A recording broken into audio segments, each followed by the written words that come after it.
Hello Scorpio, welcome back to my channel. I am Mariana and I will do the vibes inside for you today. So this round I'm doing videos that has to do with what I call memories, cell memories, DNA memories, something that is very deeply embedded in us. I've said in the other videos that I believe that we are a combination of these different particles or atoms. That this was all in a big spin created when Earth was originally created. Scientists have talked about the Big Bang being this giant explosion where a lot of different, you could say, dust and matter was swirling around in space and eventually somehow colliding in some kind of magnetic spin that eventually got the planet to form the atoms or the particles to unite, to spin together and creating more and more matter out of it.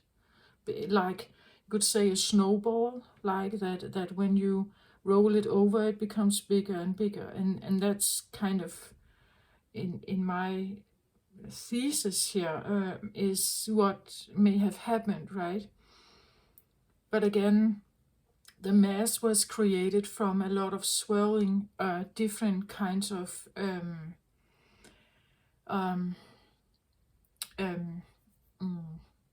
well, I read them today as zodiacs, but you can say it was different atoms, right? They have an original self, or it has an original base or touch or tune to it, and it collided somehow in one big spin. So when you, for instance, are a Scorpio sun, you were born in November or late October, and you have, it means, for me, it means that there is perhaps a little more of that atom in you, or you have a bigger memory of that exact imprint, the scorpionic imprint. This is my thesis. And well, you may not like it, or you may not think about that this could be a thing. But the fascination for me goes with these differences that we all have.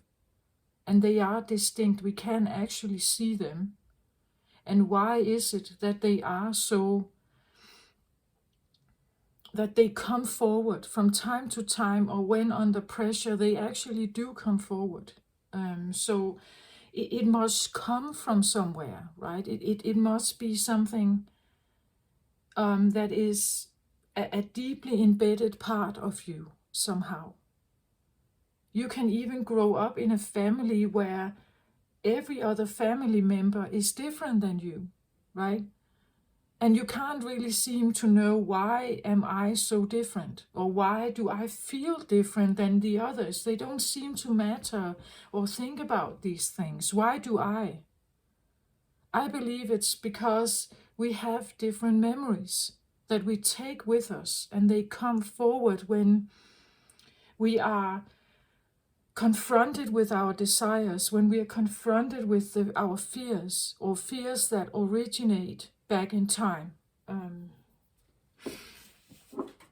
Just take it if it resonates. If you don't think that's for you, just listen for the message maybe. And of course, if it doesn't resonate, just throw it out. It's probably not for you then. But if you're going through a spiritual awakening, if you're going through a change in your life or an upheaval in your life, there could be something in here for you perhaps. Something to think about, or maybe you recognize this in you. The reason for making these particular videos has to do with the rise of the feminine. It has to do with the change that is here. It's already here. The well, it depends on your belief system, of course, but maybe you can feel it. Maybe you can experience it in the world around you, that something is changing. It's a rise of a feminine energy that has been under pressure for a long time. Not to say that the masculine hasn't also, but the feminine definitely has. And rising from that place will create disturbance. Of course it will. What I'm talking about here is that we can go against it or we can go with it. Because we are earthlings. I believe it's Earth herself who is now changing, growing, changing, maturing.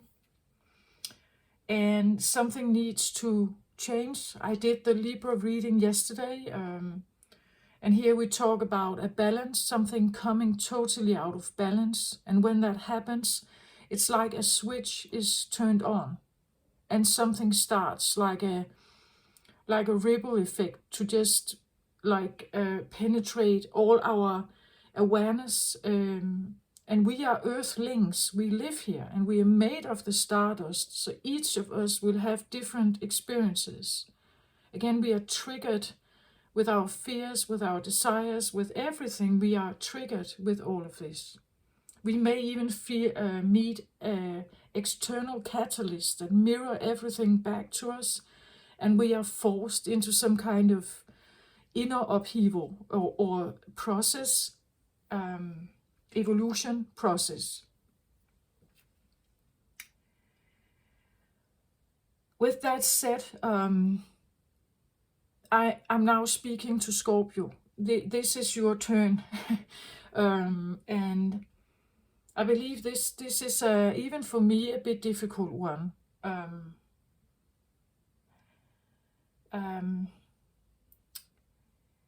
Scorpio is very intense. It can be mysterious. It can be occult. It's definitely linked to the darker aspect of life. I'm not saying bad or evil, but darker aspects of life. It links with like deep emotions. I can't talk about Scorpio and not mention Death card in tarot. I can't talk about Scorpio and referring to the death card and then also sacrifice. It's simply not possible. We have darkness here. We have, it is a masculine water sign. If we see the Scorpio as figuratively a creature, we know that Scorpio have two claws. We know that Scorpio has a toxic tail. And we know that it's usually quite dark in its coloring. It is silent.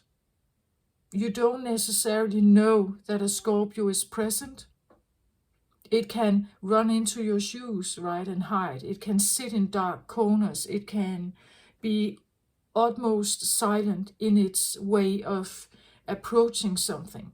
Whether it's hiding or whether it's hunting, that's just how it is.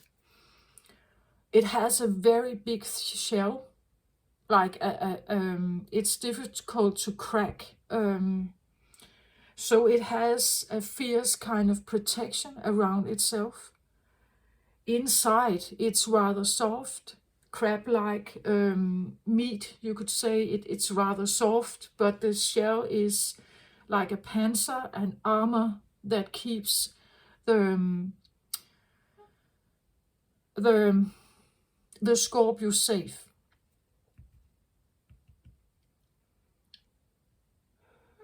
when I sat down and kind of fell into this energy here, and I've said this before and I have reference to this in other readings, I can't think about the DNA memories and not think about Earth and what she has been going through. Her creation, but also destruction, meetings with other planets or meteors or asteroids, what have hit her, what have hurt her, what has bounced her back into like ice ages, frozen, right? Freezing, and in that freezing process, actually killing some of the living things on her. I believe that scorpionic energy, you know all about this. Like this is, I won't say you like it, right? Because this is the darker element, the more shadowy side of Scorpio. This is where,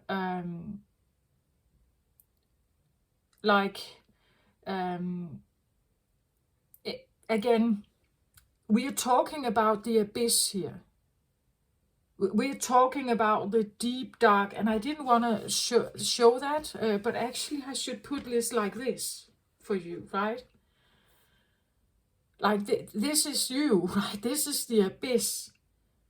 This is the deepest, darkest waters. We don't know the creatures down there. At least the other zodiac signs can sometimes be a bit overwhelmed by the scorpionic, very intense energy. We know that deep down there, where there is no light, we know that down there are creatures. They can live above water, but down there, they rule the water, right? It is so strange, so weird, so apart, so different, and so deadly. It can be down there. The picture I also got was like if a person falls into this abyss, and at the bottom we see it's like a pool of the darkest slippery oil, and you are caught in that. You fall down there and you seem to try to want to climb out, but it's so slippery, and you just, it's like you're crawling everything you can, but it's like it pulls you down again. It's something that it has a hold on you somehow, that it's not doable, right? It keeps you in some kind of stronghold, and you just can't seem to get it away from you. You can't seem to wash it off. No matter how much you wash yourself, it's like you can't seem to get it away, right? You can't seem to get it off. It's like it's there forever. It's like if you have been touched by the sting of a Scorpio, the pollution or the toxins, it's like it's there forever. It's like you've touched something from a different world that is so poisonous, I want to say, that it's lethal. This is an energy that I believe all Scorpios hold. Maybe as a shadow, maybe you don't want to go there, because this is the exact opposite of what you can be. Down here we have revenge, we have hate, we have stalking, we have addictions, we have bloodthirst, I want to say. Again, we have occult.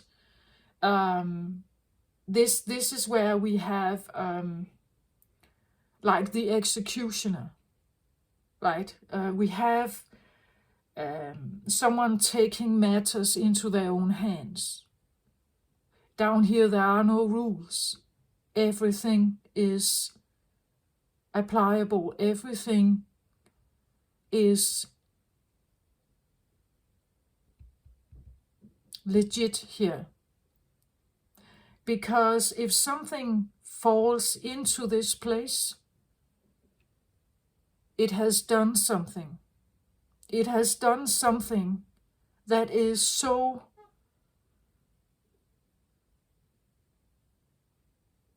bad. You can't fall into this place and be here unless something done to you or something you have done yourself. You can't fall into this place unless something evil has been done or has occurred.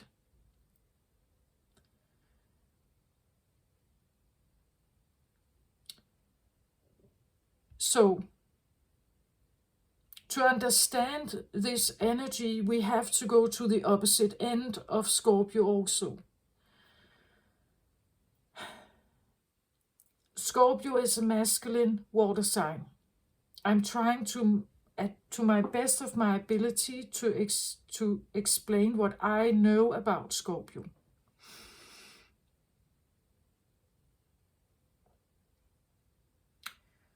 Deep, deep feelers. They may not show it. Again, they have this big armor. They have a way of like a piercing look, like they can pierce through.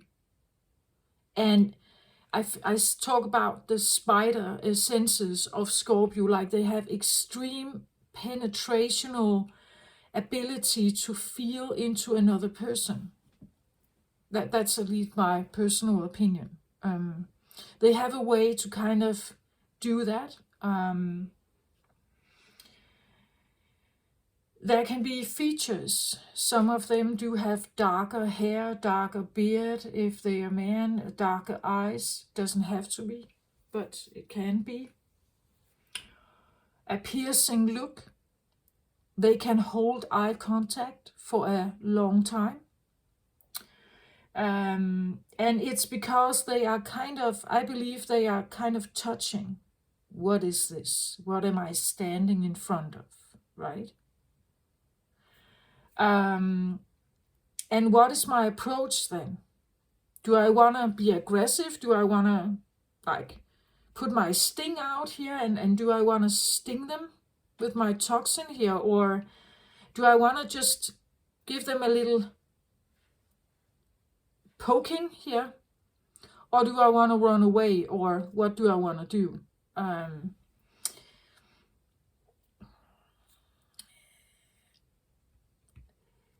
The opposite side or the oppositional side to a Scorpio is the lookout for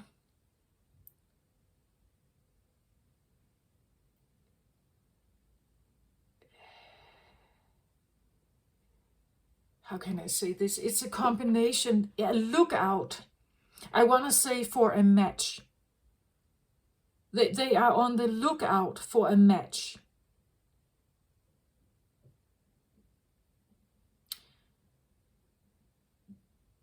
So, what is a match to a Scorpio? Sexuality is a big thing for Scorpios. There has to be something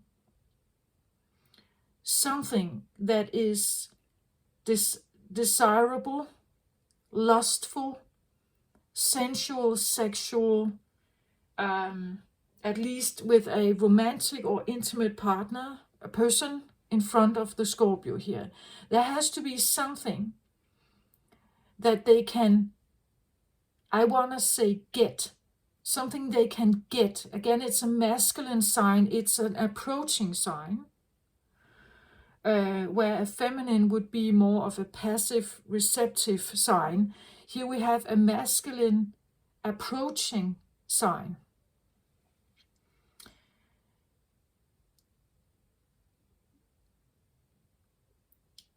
I don't know if I want to say that Scorpios are hunters, but I get again, there is a sense of devouring, something I can take, I can devour it somehow. There's a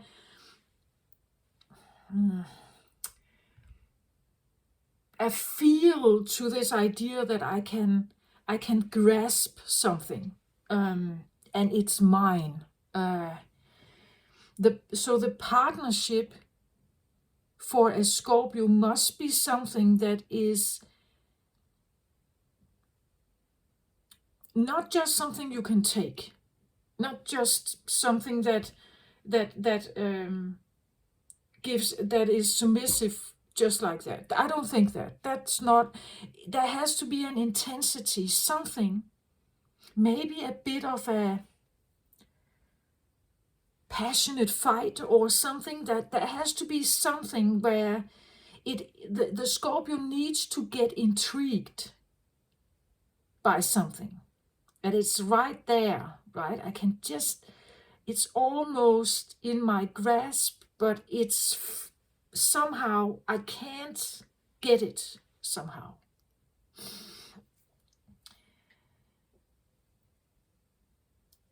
So the Scorpio must be intrigued to keep moving, to keep grasping and trying to get it somehow.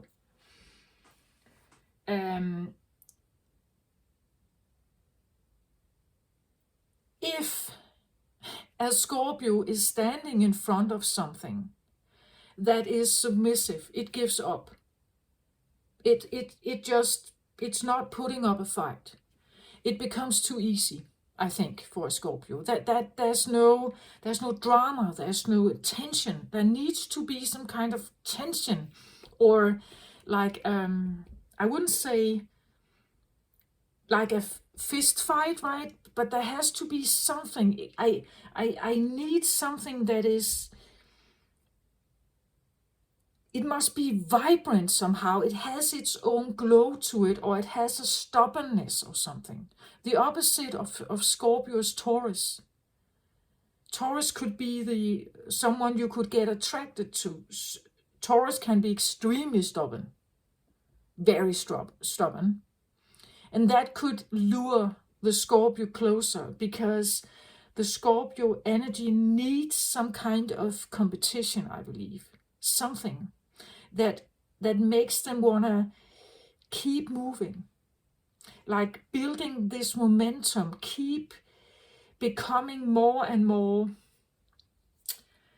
intrigued by and now I say victim, right? And they need to be intrigued by their possession, by their obsession, perhaps. Obsession and possession is also a Scorpionic thing. Wanting to absorb something, obsessing about something, obsessing about possessing something, owning it, and devouring it, you would say. That's a Scorpionic thing. And it's also something that is taboo, right? Who would want to engage in that if they want to live, though? Who would want to do that? So it's so Scorpios need to be a bit. They need to figure out how to control this shadow aspect of them, because on the other hand, what they are looking for is something that can meet their intensity, something that is strong enough, maybe not just to give up, something that is strong enough to feel, maybe even something that is strong enough to actually engage with with the venom, right? It has to be able to endure the venom. So therefore a Scorpio cannot just, there is no desire there. If it's too easy, there's no desire to want it. There's no desire. It has to be something that it's equally strong, but in another way. Or its ability to withstand me, like withstand my darker side. It must be equally strong. Otherwise, the tension goes away, right? The tension is not there. The drama or the turmoil is not there. The fight is not there. The triumph or the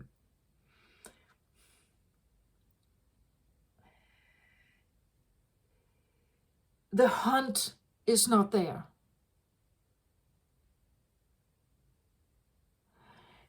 But it's also because this partner that they are looking for must have some kind of strength to them. And that this is where it becomes a bit, because the stronger partner, the more obsessive I believe the Scorpio can become. The stronger partner, the more resilience, the more knows, the more fleeing the scene or walking away, the more obsessive the Scorpio can become in owning, having, possessing, devouring something. The devouring part is not necessarily just about swallowing something, but it's because the heart they have is that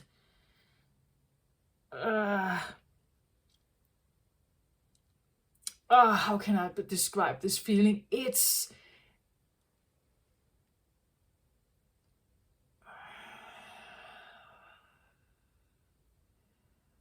the devouring part has to do with a merger. It has to do with when I'm devouring something, I'm merging with it.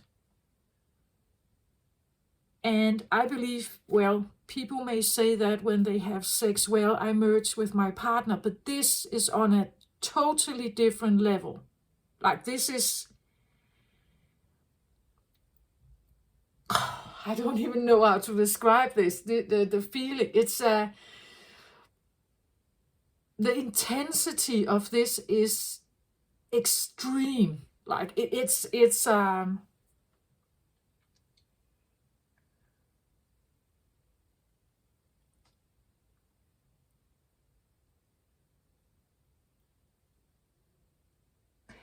the feeling of devouring someone and being devoured by them at the same time. There is a fight, but there's still a merger. I don't even know how to describe this right. It's so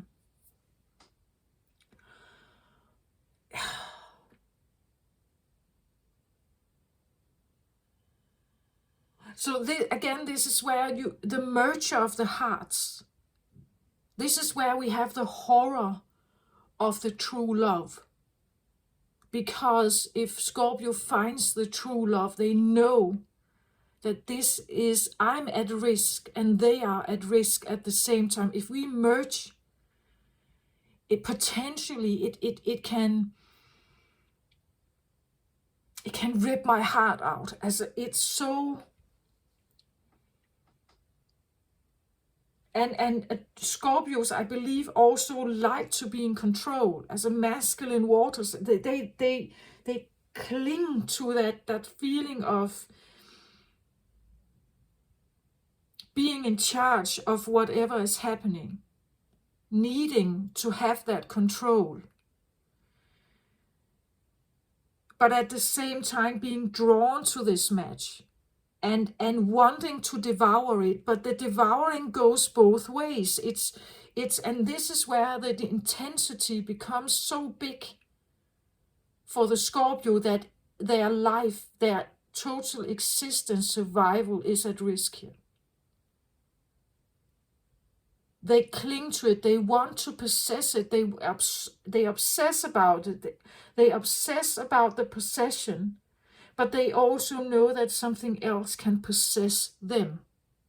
It's a haunting, devouring, again, this feeling of being sucked right in. I'm sucked right in by my own obsession, right? I don't know how to describe this better. Please comment if you feel like you can, if you feel like you want to just maybe just confirm, or let me know if I'm correct here, right? But that's it. The point is that there is a potential for a merger with something. And you have to understand that for a Scorpio, the moment of this, everything else is distinguished. Nothing exists but this.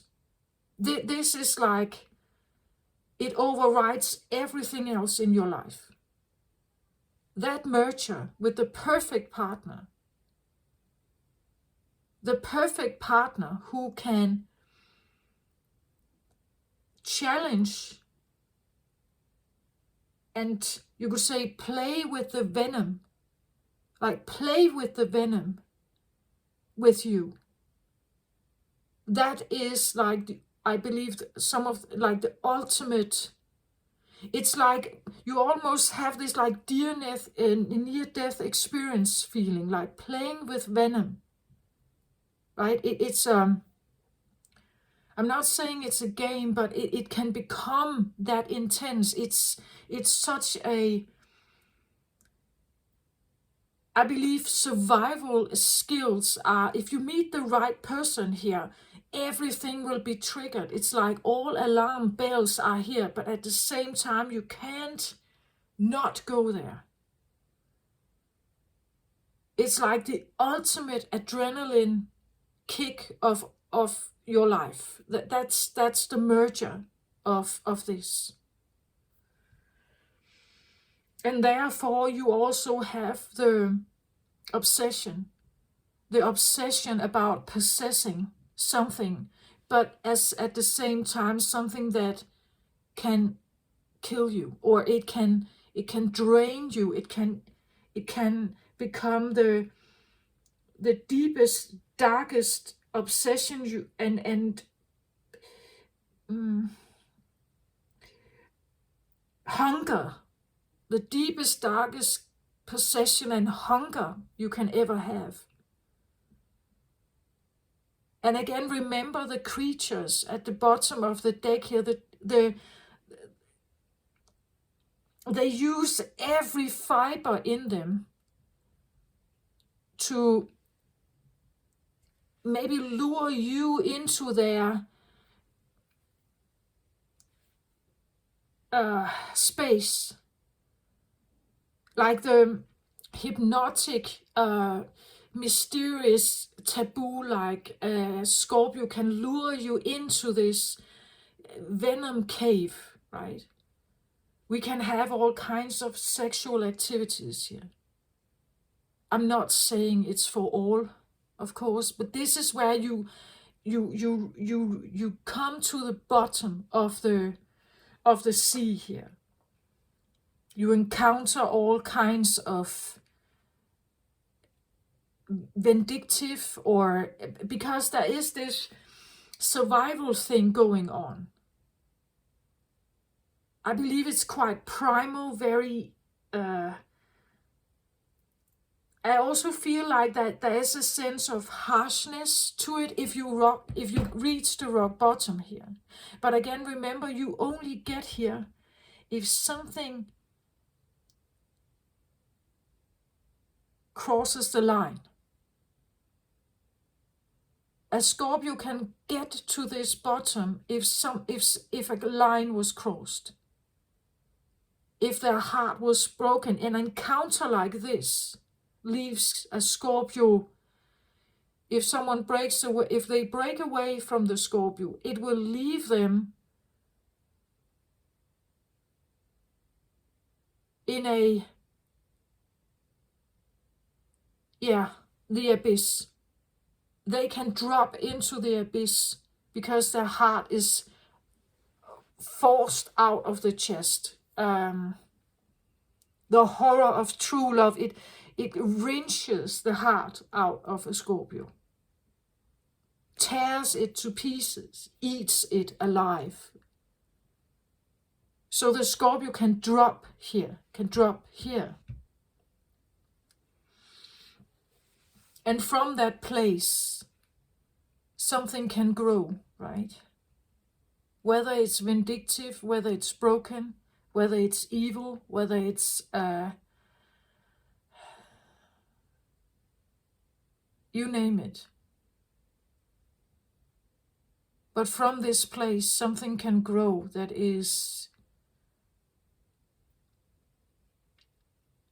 as I said, like the deep sea creatures, we don't really know, right? We only, there are creatures down there we don't even know yet. We haven't been able, any divers or anything, they haven't been able to photograph this because we can't go that deep. Even some sea equipment can't go that deep. The pressure is too deep. This is where, again, the pressure of something is too deep down there. If someone else wants to go down there to figure out, can I talk to this Scorpio perhaps? The pressure will kill you. The pressure that is down there is a killer in itself. Therefore, a broken Scorpio is an extremely intensive encounter.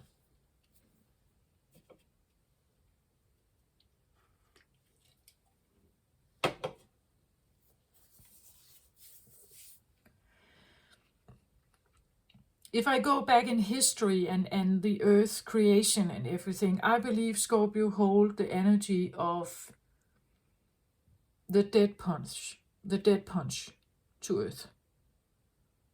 Something that has hit Earth at some point and created what I call a planet killer, something that distinguishes life. And here I can't not talk about meteors, asteroids, other planets. Something that distinguishes everything.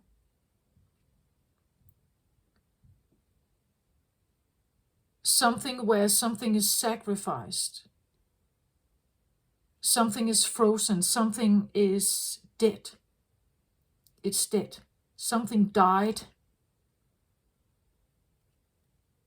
And it's not attainable again. It's not just hidden away a little bit. It died. It's gone. We can talk about losing all hope, right? We can talk about the wrenching and flesh-eating feeling of a torn heart, right? That to get down to this bottom, it's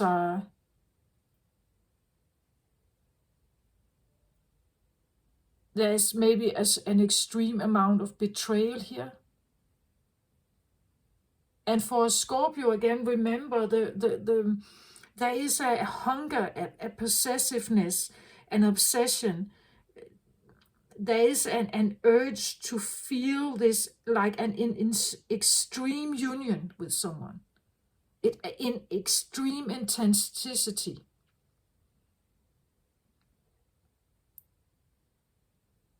The intensity and the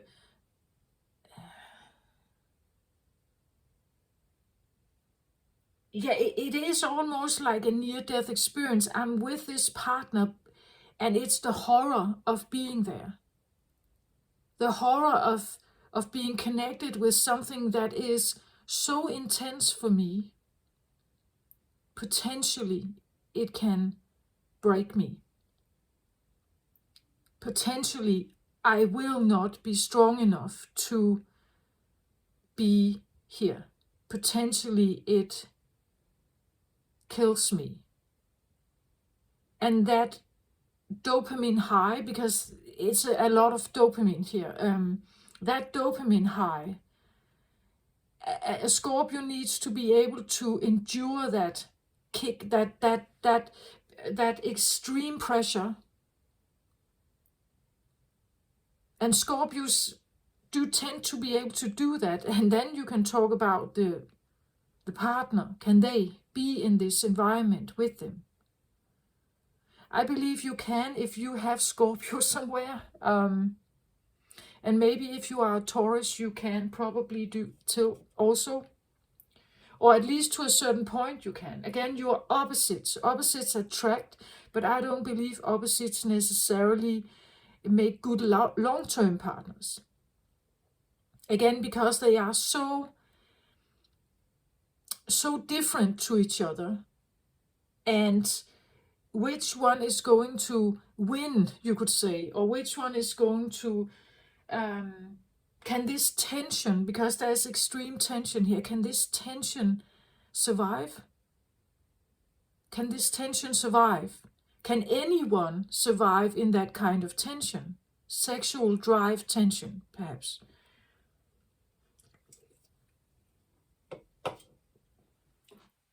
I don't think that's actually possible. So much fire energy and emotional energy blended with each other is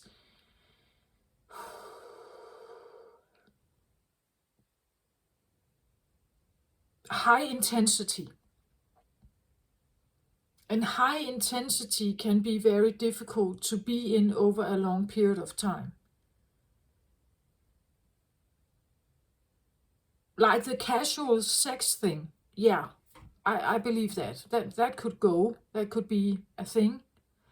But like for a long term, it could be difficult to uphold that one, to have that one. And again, I talked about sexuality and the urge, the hunger for this, that intensive union. But it's not just sex, right? There is this sense of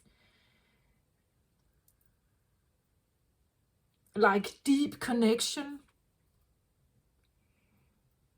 The things you talk about are also not just superficial stuff. It's not really a thing, right? It's the Scorpio wants to go deeper, right? Challenge your taboos, challenge the things that are, shadowy, maybe something we don't talk about, something that is, people may judge you, right?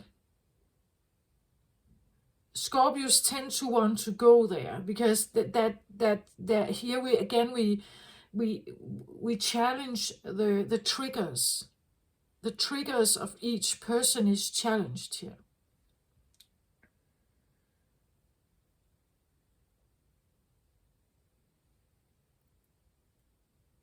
I don't think Scorpios need a challenge. They need to challenge something, to go a bit deeper every time, go a bit deeper or a bit different, right? Like they need to figure out the terror. It's like exploring the deep waters. What am I going to find?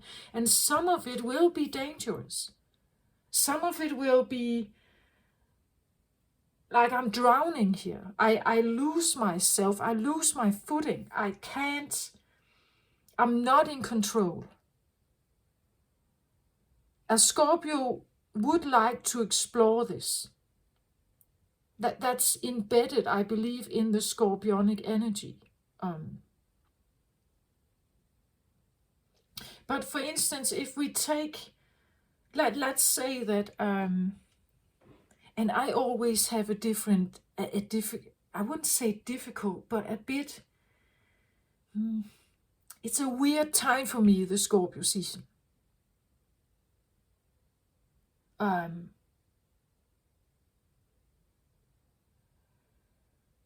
there are meteor showers that run just by Earth. They don't hit us.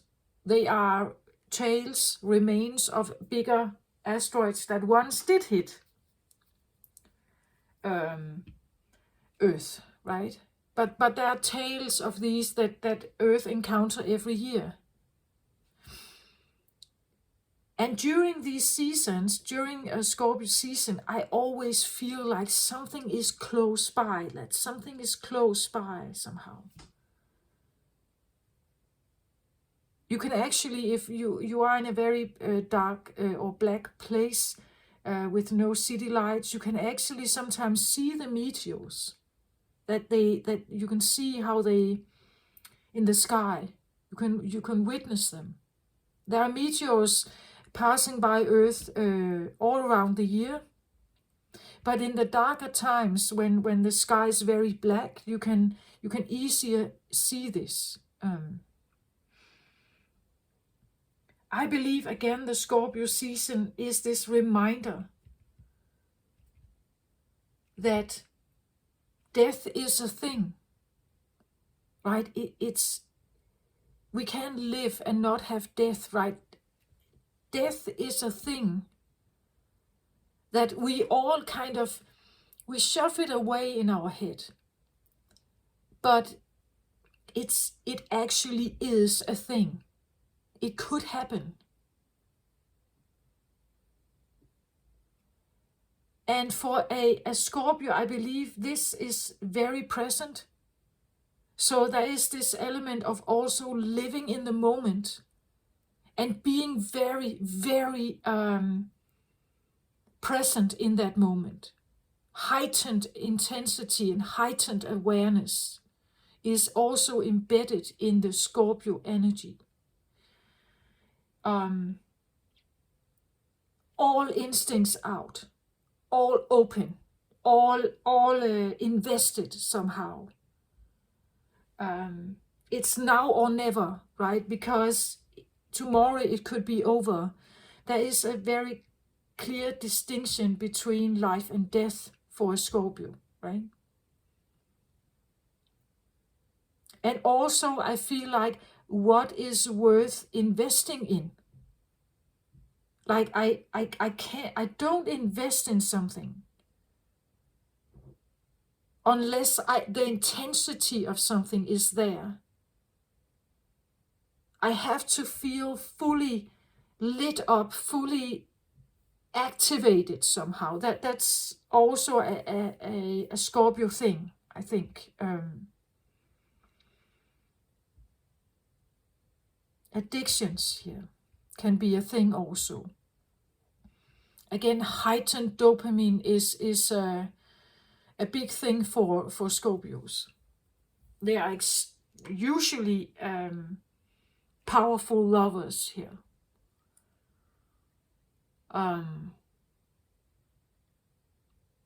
If they have found like a partner, usually extremely invested, very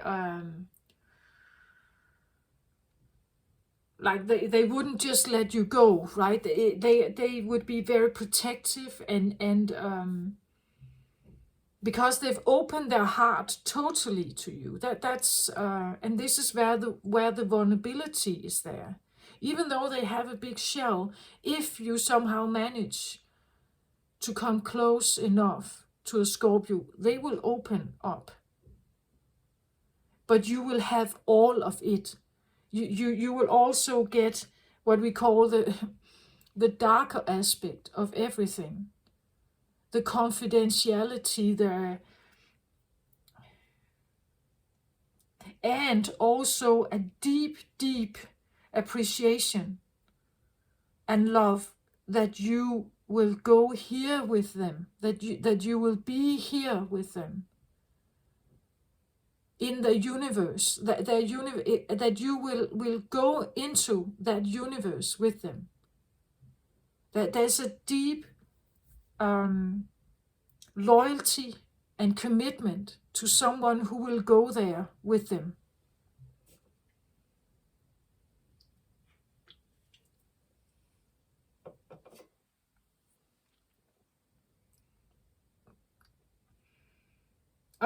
Of course, I believe that there are degrees of Scorpios out there, right? And you can have another ascendant that is kind of triggering this, maybe. But I try to take the Scorpio energy isolated, you could say, a bit distinct.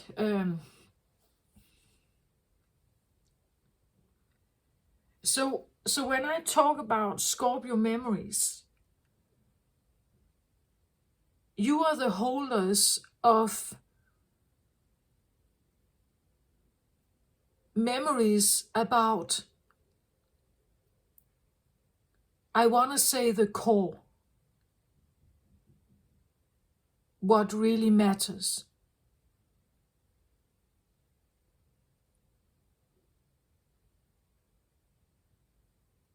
Like the deepest feelings of love, but also destruction, death, sacrifice, power, and sexuality. I said that, but if I look at the earth, it's this idea that something hit, something created a death scenario. Maybe it created even the idea of the Ice Age. Something froze. It created death on earth. And then it is how to build from that point. How did Earth rejuvenate herself after the Ice Ages, right? How did she recover? Like a deep process of recovering from a broken place, you could say, where something was distinguished totally. Something, she needed to sacrifice something to preserve her core, to preserve something vital, like the most intimate part of her. She had to preserve that. And something hit, right? Something hit, and it created this big, of course, wound, explosion. You can say what you want, but it also created history. It created a memory.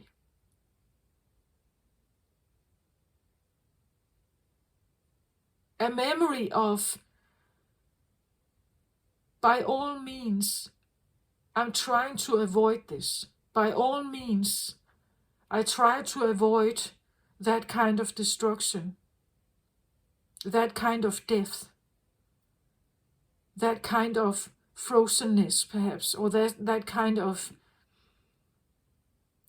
environment where nothing can exist, where nothing can grow, where there is nothing.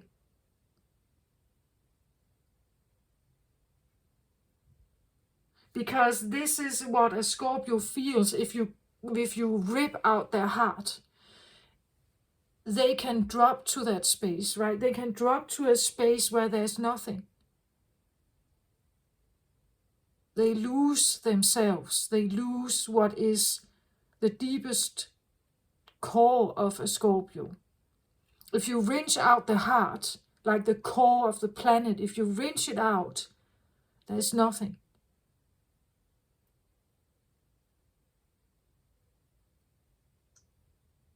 And from that place, something entirely different can grow. That's what I want to say. So why am I saying this? I'm saying this because Earth is trying now to evolve from the third dimension to the fifth dimension, or at least Astrologers talk about this. There is already changes happening on Earth. It can be seen in politics, it can be seen in other scenarios. There's still war going on. What is happening is corruption is more out in the open. We have a war going on, but I don't think it will last very long in the Ukraine. And there will be all kinds of turmoil coming to the surface, where we will see a yin and yang dynamic going on. So a feminine and masculine dynamic going on here. And Scorpio, you hold some of the masculine, deepest emotional stuff. You also hold, as I say, the more vindictive, stalkerish energies, but you only get to this point if your heart is ripped out. I want to say if something really breaks through the armor of the Scorpio and it is betrayed, it is broken, it's defeated, its own venom is used against it, you can say, right? This is where you can drop here. And all kinds of stuff can happen in this place. All kinds of toxic control, dominance. We have all kinds of vindictive things that can happen here. Revenge, addictions, all kinds of stuff can be here.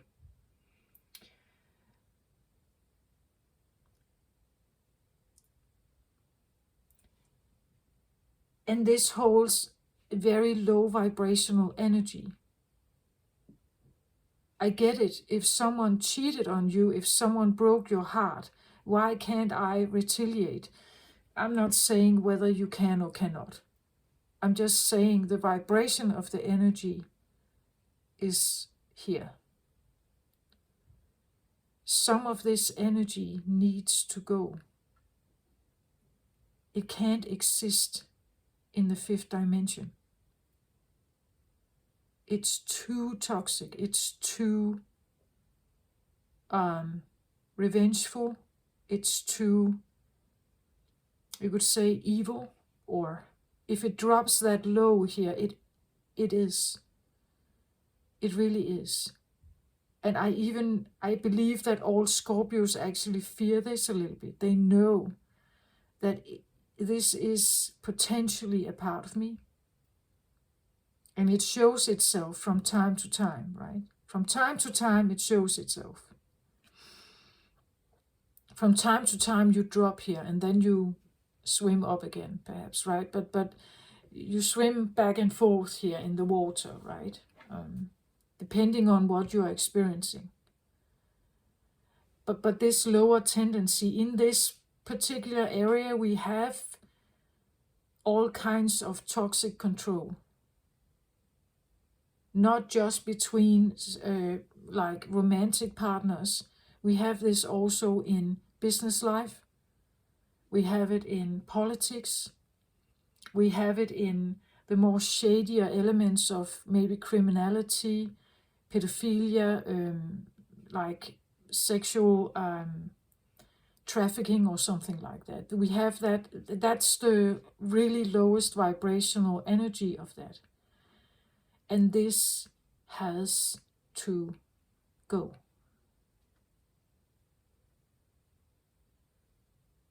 I don't believe it can exist in the fifth dimension. We cannot have this. Therefore, more of the hidden stuff comes to the surface now. We are now able to, journalists are exploring criminal societies. like moles are integrating or infiltrating corrupt political systems of power or something. Like more and more of this will come to the surface. More and more of this demeaning toxic masculinity is coming to the surface. It's being shaken up. It's being seen now. It's being witnessed. It becomes more and more difficult for this to exist in the world because it's supposed not to be seen. It's supposed not to be there. It's supposed to be infiltrated. It's supposed to be shaken up and dissolved. Or at least I want to say it's supposed to be seen that this is part of Earth. This is part of her existence, our existence. This is part of the dynamics that we interact in. And some are so deeply embedded in it, right? Some are addicted to drugs and work as prostitutes, right? It's the lower vibrational frequency that holds some of this.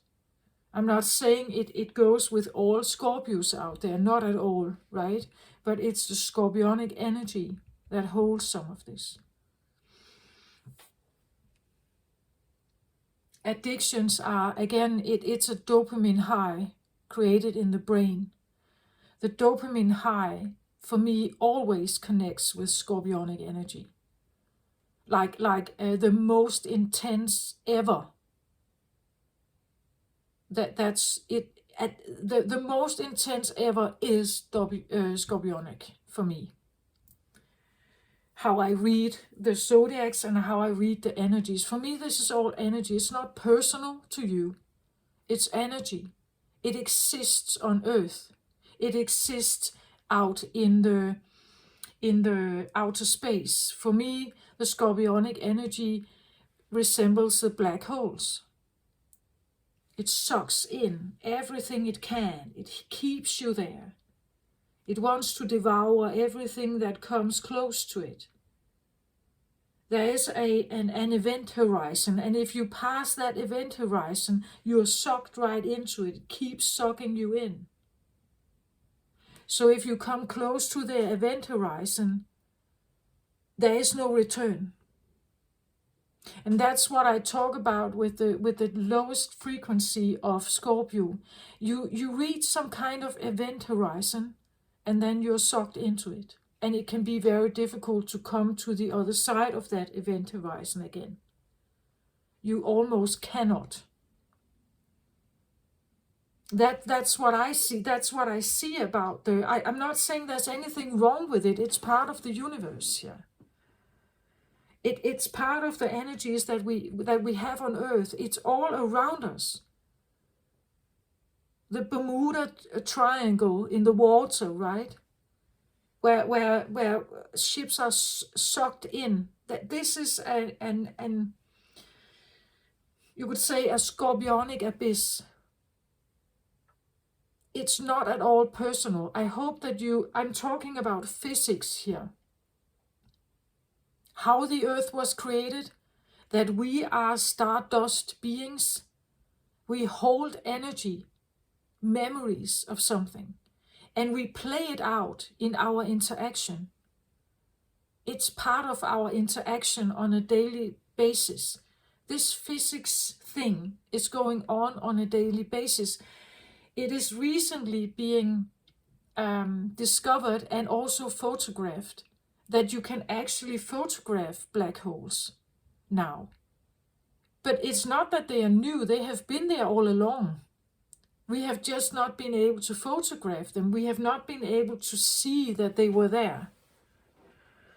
Right? There is a black hole called Sagittarius X, I believe. And there is one called M87. M87. You can look them up if you want to. But they are definitely, and I believe M87 is the biggest one, or has the biggest influence on Earth, and the dynamics of, you could say, how the planets move. We have a magnetic field that holds the planets, and they are circling around the sun. We are circling around the sun.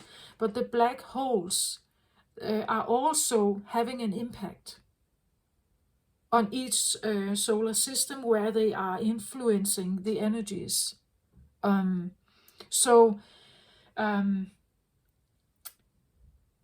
I just believe this is physics, and we are part of it. But our brain doesn't want to think of it like as physics, right? It wants to have a more, you could say, personal touch to it. We want to make our own little private bubble here. We want to be our own creators. We are playing with the energies that are available to us. And scorpionic energy is in this field somehow. And again, a field of taboo, right? We could say a film like 50 Shades of Grey, right? That's in this area here, right? It's somehow we know it exists, right? But it's just not out there. It's not, and he has this perfect front, Mr. Grey, right? Christian. He has this perfect front. He has this totally successful business. He's a millionaire. He has this perfect, polished front business suit person. And then he has this shadow side, right? To him also, right?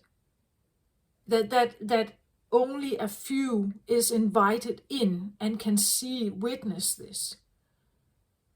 Not many know this about him, right? Not even necessarily his brother or his stepmom, right? They don't really know this about him, not truly. He's keeping that a secret. It's that's the scorpionic energy, right?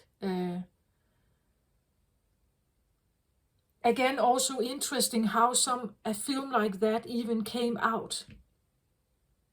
That there's stuff written about this now. Some of the films that are coming out on Netflix and all kinds of, there's more and more coming of this, talking about these darker, taboo, occult, even, something like cults, like the description of cults, infiltration of cults, and how it operates, how it keeps people sucked in to certain ways of living, certain ways of being, believing in certain doctrines, and typically with some kind of patriarch or some kind of adored figure, father figure or something, right? Something like that. More and more is coming to the surface. This is scorpionic on energy. At some point, it may have been something that was kept down, but now maybe it's coming to the surface, probably with the help of some of you Scorpios out there. That maybe you have held it, you grew up with it perhaps, and now you are the revealers of it, right? That can be a thing. People talking about narcissism, people, and really putting it out there, right? Putting it out there, what abuse is, and control, things like that. And it challenges the lower frequencies, the very lowest vibrational frequencies of the scorpionic energy. It's challenging this. The fifth dimension is definitely challenging this. I have made readings maybe 2 years ago where I talk about something is coming. Something is like a big storm, something is coming, right? I believe this is it. It has to do with, and it was for Scorpios I was reading for. It has this upheaval to it. Like you're taking the deepest, darkest stuff, operating on the dark web, the dark internet, right? All this where murders are exchanging procedures and so on. It is everything that has to do with that energy. It's stirred up, right? We have criminal investigation departments that are infiltrating pedophile rings and all this. This is why because it's stirred up all this stuff that maybe in the past was just kept in the dark. It's stirred up now. It has to be stirred up and confronted. We have to confront ourselves with this inside us, right? Especially if you are drawn into some of this, because I believe some of us are. We are drawn into this. Again, I said something about the Scorpio can be the executioner, the punisher here. But we also have to understand that some are actually drawn to a punisher. Sexually also drawn into the dynamic of like sadomasochism or something like that. It's a thing, right? It exists. And more of this come to the surface, what is called swinger clubs, right? And the not just the usual marriage is no longer just presented as the nice, pleasant, good thing. Homosexuality, all this, it's stirred up. All of this is now coming to the surface that has been kept silent, and even some of it was illegal once, right? Some of it still is illegal, but it has been kept very dark and very secretive, and it has been clubs, hidden societies, and stuff like that. Bringing that to the surface now, this is the scorpionic energy, it can't stay hidden anymore. And we all have to somehow hear about it, face it, maybe take a stand, even recognize that, but this is, I am actually drawn to some of this. But that's not for all. Many people would just dismiss it. I'm just honest. I'm just saying that I believe that all of us, to a certain extent, can find something in here that we could actually be drawn to. Because it's very difficult not to be, especially if you hit the event horizon. Let's say you have a drop in your life. You have an accident. You get betrayed. You get lied to. You get cheated on. You get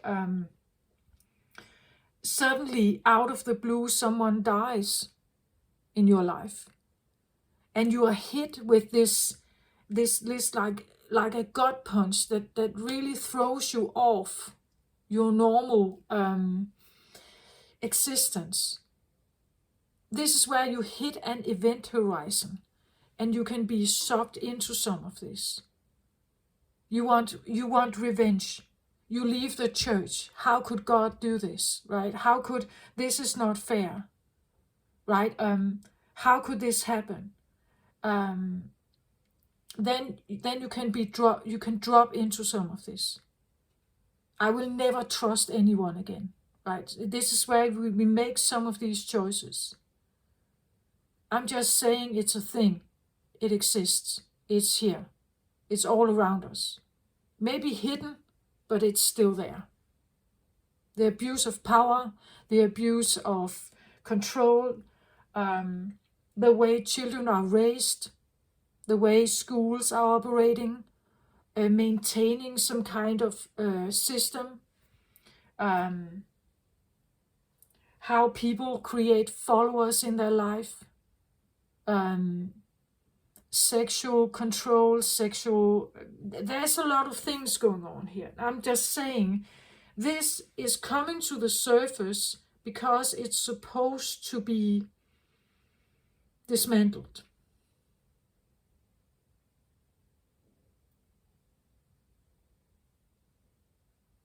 That's what the fifth dimension is requiring of us. And if we have like secret or shadowy longings for something down here, we will be faced with this if you go through a spiritual awakening. We will be faced with this at some point. That's what I'm saying. That's what I believe is here. That's what the DNA of Scorpio holds. A lot of secrets. Back in time, lineage, blood, roots,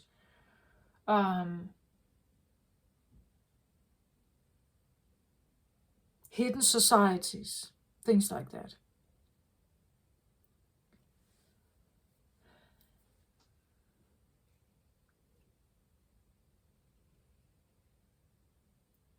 There's always something at risk with the Scorpio energy. Yeah, it feels a little bit like this idea of the near-death experience, and you're struggling your way back. You're in a coma, but you're struggling your way back to life. That intensity, that fight, that hunger, and something wants to devour you. It's like it's sucking you right in, and you're trying to fight your way back into life, right? That intensity is present with the Scorpionic energy. It's serious. Scorpio is serious. It's a matter of life and death here. Something is at risk. Something is on the stake for me here. If I connect with you, potentially you can kill me. It's a very intensive. And again, I can't just open up and tell you, right? If I open up and tell you everything about myself, you can kill me right away. You know my weak spot. So I have to kind of like move. I have to be clever. I have to come closer, but be clever and not reveal too much. You can have that also with the Scorpionic energy, like a panzer or an armor, right? They are not revealing. They're mysterious. They can be a bit cold, a bit cold but passionate, or aloof and passionate. They can be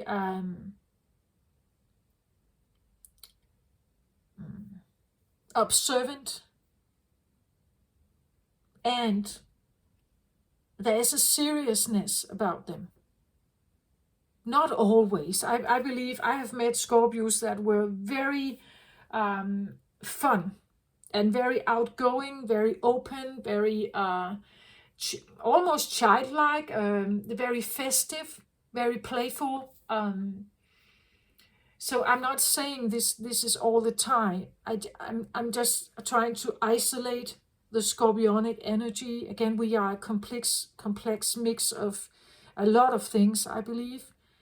But I hope that if you are a Scorpio out there, that you can relate to what I'm saying here.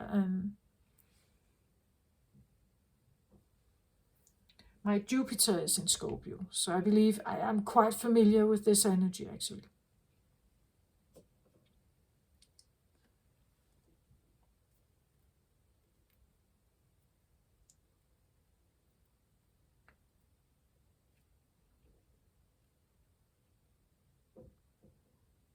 I don't think that it's an easy energy to manage, but Scorpios are usually best equipped actually to handle this energy here.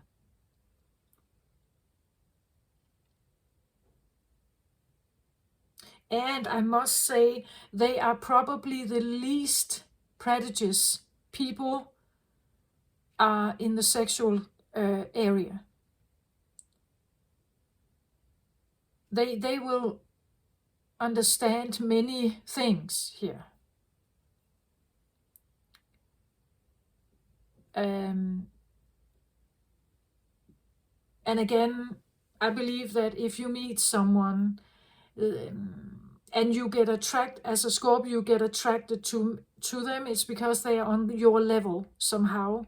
And again, there are different varieties, right? If you have hit this rock bottom here as a Scorpio and you operate from this place, the partners that you encounter, they will probably somehow feel a draw to this. Otherwise, you wouldn't end up with them, right?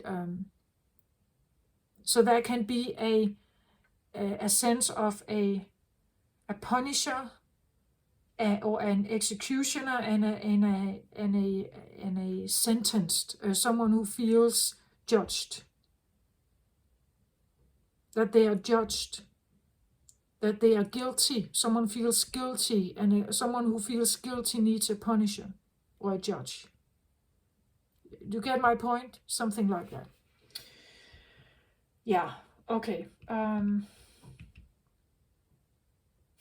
This is probably not a video for all of you out there. I get that. I'm just being honest. This is the Scorpionic energy. I believe this is the DNA. This is the... And I'm not saying it's easy to deal with this at all. I don't think it's easy. When this comes up in my life, I don't think it's easy at all. I don't think so. But on the other hand,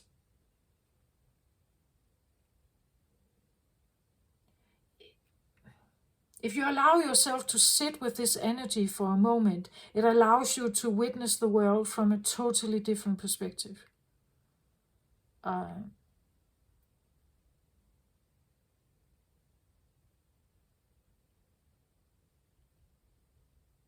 Like that,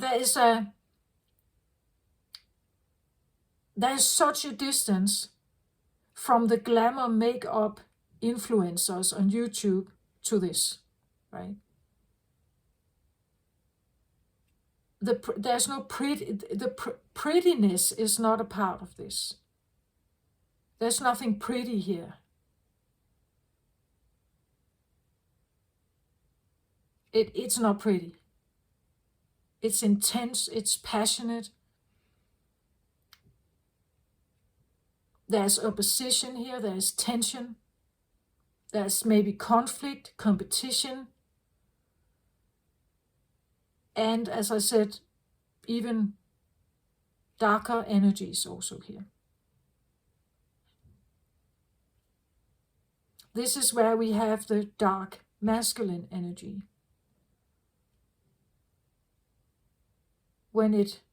I feel like when it hits rock bottom, that this is here.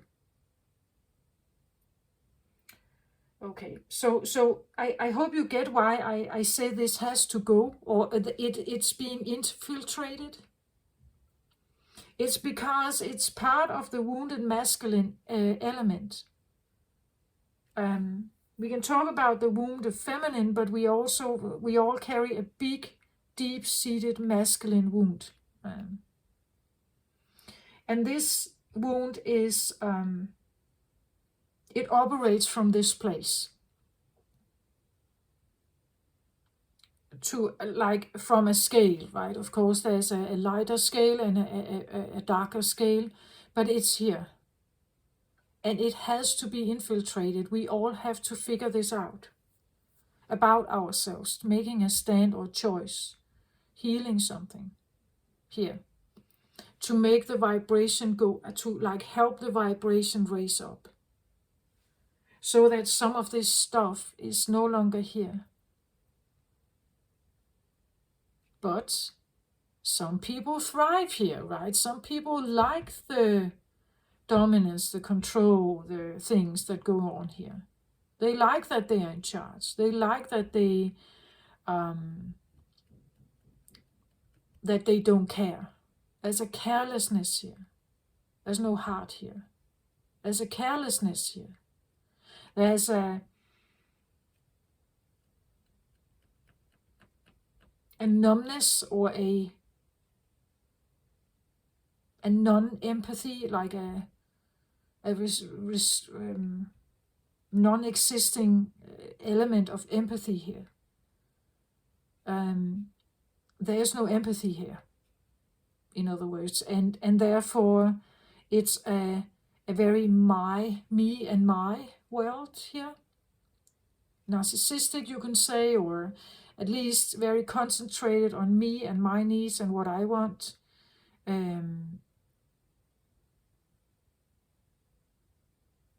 It's selective, it's serious, it goes for what it wants, and it has a killer instinct to it. That's here.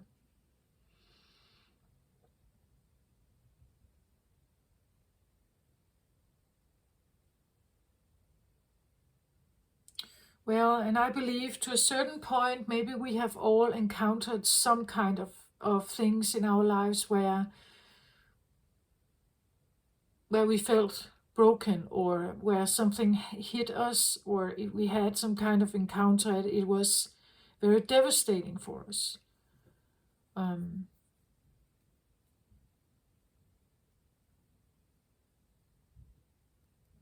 I believe it's part of life. I believe it's part of the yin and yang, the light and dark, the duality that is present in the third dimension.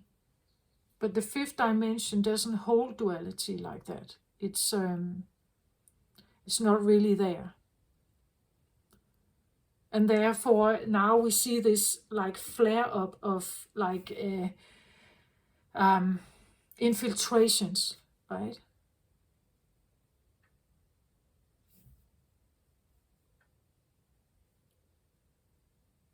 And of course it's fighting back. Whoever is operating from this place and likes it, they fight back. They find new ways, right? They find new ways to operate like this. But eventually I believe it's going to change. Because it comes from the core of Earth. And we connect with that core. Some more strongly than others, but we connect with that core. We can't really live without her, right? We are on Earth here. We can't really live without her. So somehow we are here with her. We correlate with her. We build with her. We exist with her. We can't exist without her. So I believe eventually it will come. But it's fighting back at this point in time, right? This idea of like Russia wanting to restore the Tsar, the Tsar Empire. That corresponds with like back in time. Back in time when like monarchy or like Tsar rulings, the masculine rulings of the Tsar Empire was very strong, and where the peasants, the pawns in Russia were very, very poor. So it like there's a message there of I want to go back to the good old times when this was very strong. But everyone outside this wall is looking at this wall and just thinking, what the hell is going on, right? They can't go back. We can't have another Hitler, right? It's not, the time is not for that. Once it was, but it's not coming, right? We can't have, in America, we can't have the like black and white wars again. We can't have slavery again, right? It's simply, the time is not for that. It's actually the opposite. The time is for integration. The time is for compassion. The time is talking about understanding. It's feminine, right? It's feminine. The feminine is rising. That's what we are seeing. That's what we are experiencing. But it's a conflict or a time of so we will see some of the lower vibrational stuff of, I believe, the scorpionic energy. Again, talking about death, sacrifice, right? It's about life and death, near-death experience. It's about the survival of something. And both of them are fighting against each other. She is trying to rise up. He is trying to keep his dominance. Right? So there is this yin and yang thing going on. And for Scorpios, you may feel that more intensely. At least I feel it. So I believe this is in the scorpionic energy. You may feel it inside you. You may feel it externally. So from people you are dealing with, you may feel more of a fight, more of a more of a conflict, more tension. I believe all of us feel this to a certain extent, but that's what I believe, and that's why I make the reading here. It's the DNA. You hold this. You have been the carrier. It has been in your memory. And it's not because you are a bad person or that you hold a lot of all this dark energy and you can't, not at all. It's just someone has to remember, right? We all to a certain point have scorpionic energy. I don't have it as a personal planet. I have it at Jupiter. Jupiter is a masculine energy. So I have double Scorpio and then masculine energy. I have double of this. It's like it's very intense for me. I feel it a lot. I'm quite connected with, especially if men are trying to push dominance towards me. It's very I feel that instantly. I don't, even if I don't know the people, I can just take one look at them. And I would know if they would do that to me. If I, if we had a conversation, I know that eventually it's going to come forward. That if they want to try to kind of push their male dominance on me, I can feel it from a mile's distance, right?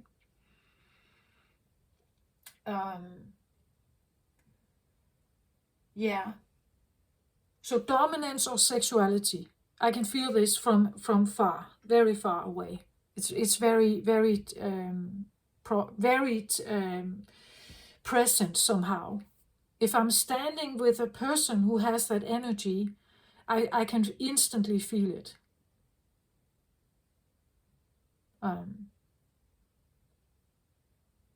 I don't need to react to it, right? I don't need to say anything. I don't need to react to it. I can just, walk away from it, right? If I don't want to be part of that, I can just walk away from it. I'm just saying it's there. It's in our relationships. And to a certain point, we all have this memory. We all have a memory of death and sacrifice. And some are fighting it, they don't want it. And some live with it every day. Because they lost someone. Their heart was broken. Things like that. But this is what I have. It's actually a quite clear message. I haven't even taken cards out yet. I'm just rambling here. But I think you get it. Let's get some cards. I was actually about closing off the reading. But let's take a few cards here. Overall energy, please, for Scorpio. Scorpio memories.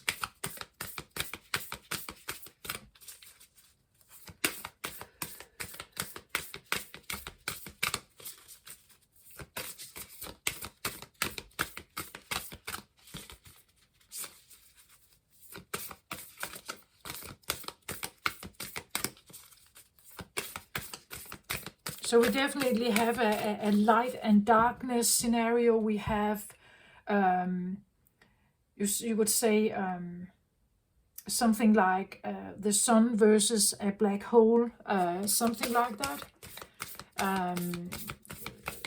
Like the something that potentially can be full of life and something that potentially is non-living. That is or is dead. That is or non-emotional, something like that. Deep duality here also with Scorpio energy.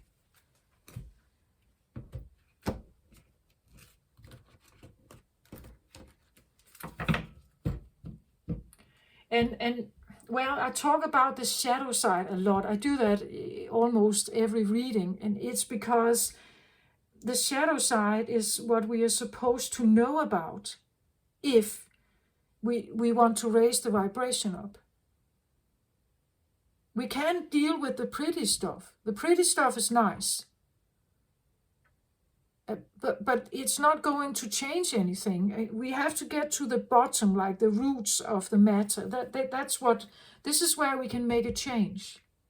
That's why all my readings are about healing and like loving yourself, finding that core, things like that, reconnecting with you and all that stuff, right? Okay. Divine Sisterhood, community of the spiritual sisters and brothers of the light.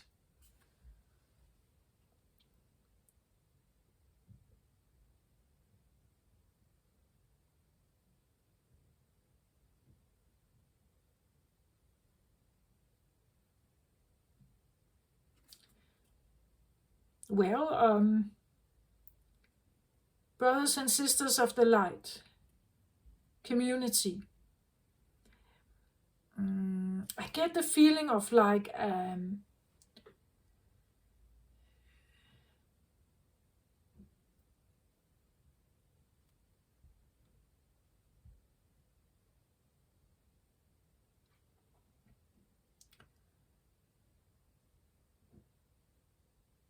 is this going to be like a practical advice? It seems a little bit like someone could maybe benefit from seeking out others who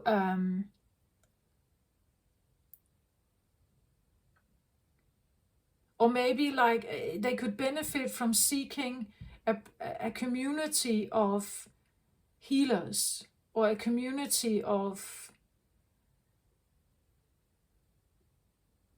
like-minded people. But it says here, sisters and brothers of the light, and not the darkness, right? But of the light. So light for me represents life.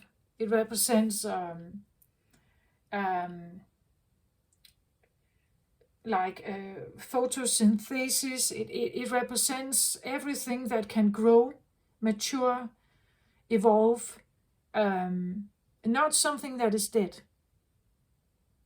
It could be something like concentrate on people of the light, communities of light. It can potentially take you away from the abyss here, maybe, right? If you feel like you have come close to the event horizon, there is a choice whether you sink in, typically. It's like if you hit an event horizon that potentially can make you drop, you have to reach out here. I even get something like if you are dealing with an addiction, call your mentor, right? Call the AA, call someone who can understand you, right? They know the turmoil you're in, they know the pool of oil that keeps wanting to, that is glitchy and you can't seem to get out of it. They will understand, right? Get the community of connect with a community that can take you further to the light, further back into the light. If you feel like you're struggling in a black abyss here,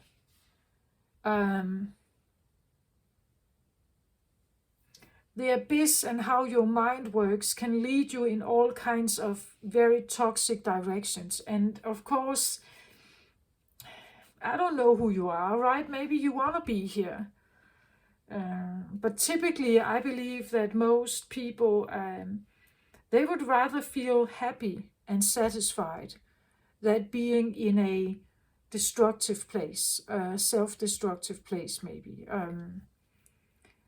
It's just, sometimes if people find themselves here, it's because something happened.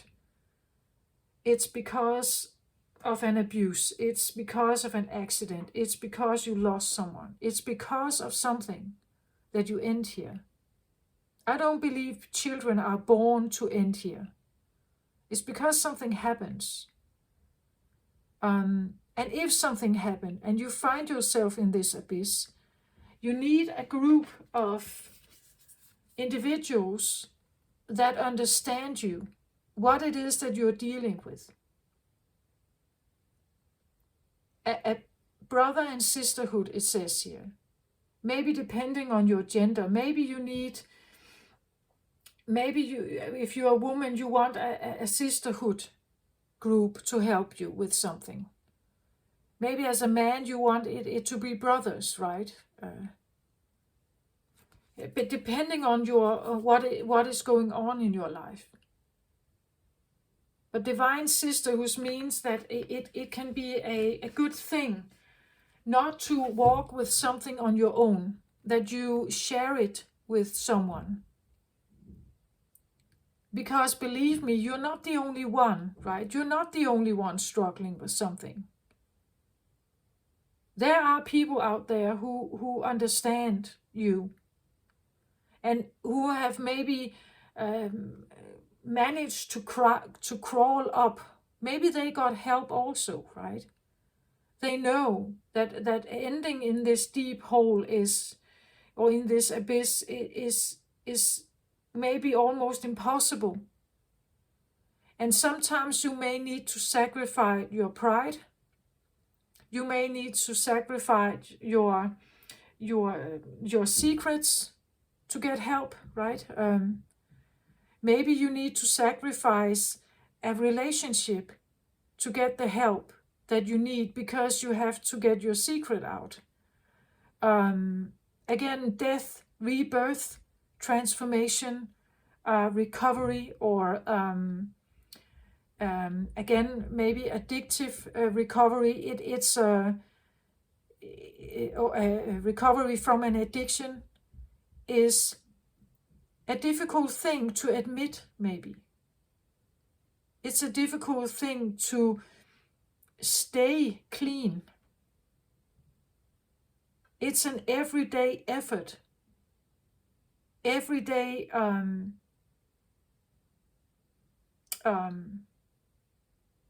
what's that called? Temptation, right? Everyday temptation.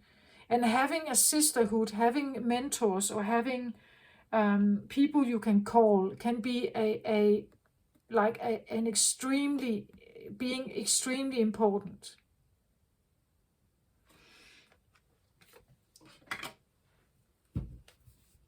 Maybe you want to create a sisterhood. Maybe you want to create a group where people can, like, on Facebook or some kind of maybe you want to be the sisterhood or part of it, right? Maybe you want others to come forward and talk about like taboos or things they hate in their family or whatever this is, right? Maybe you need a sisterhood.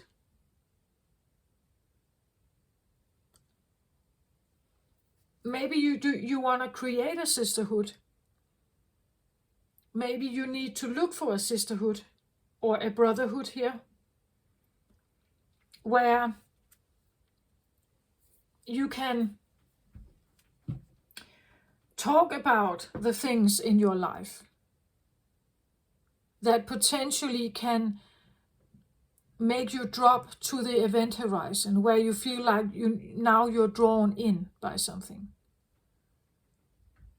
The triggers, what are the triggers? Maybe you need to talk to someone about your triggers, because this is about your happiness. I don't think that most people that are here are actually happy, because to get here you lost something vital. As I said, the heart-wrenching, like vampire took your heart, right? It was wrenched right out of your chest. And this is the reason why you're here, right? You lost something. Even those who are power hungry, even those who say they thrive on power, maybe they do, but it's because they lost something else. Okay, at the bottom of the deck, I get the Serpent of Fire. Priestess of the Serpent Sisterhood. Interesting with the sisterhood thing. Sisterhood. So this is a fire card.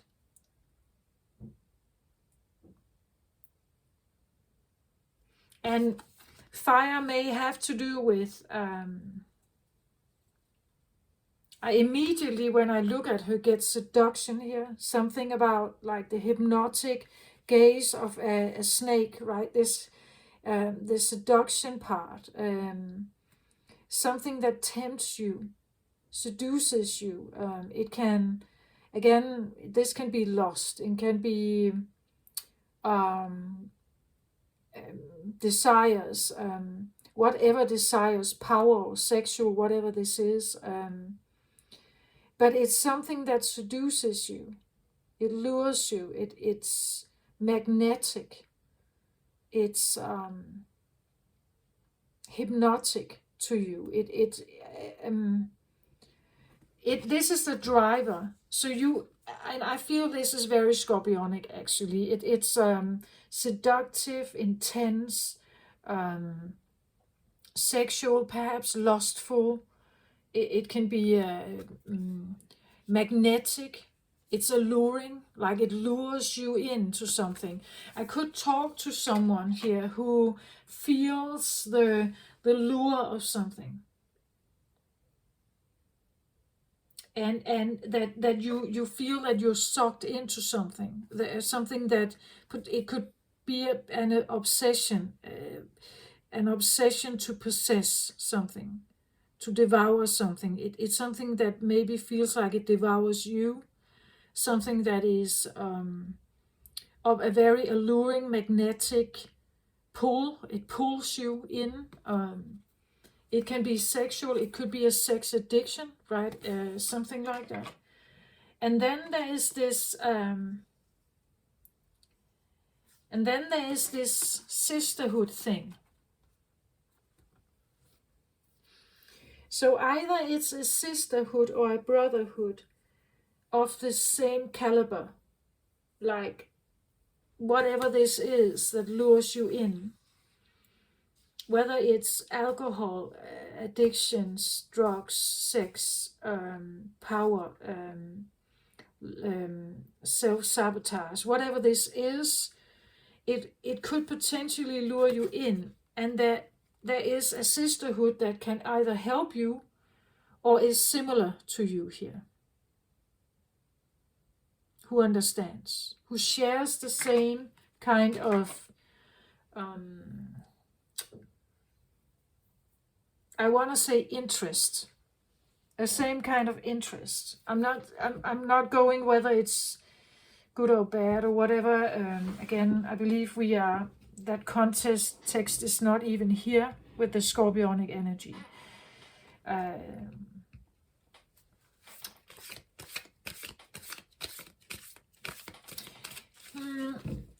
I'm kind of debating in my head here whether I'm talking to someone who feels the pull of something and is wondering if they need help to stay sober, perhaps, or to stay off course, because there's something riskful about the event horizon.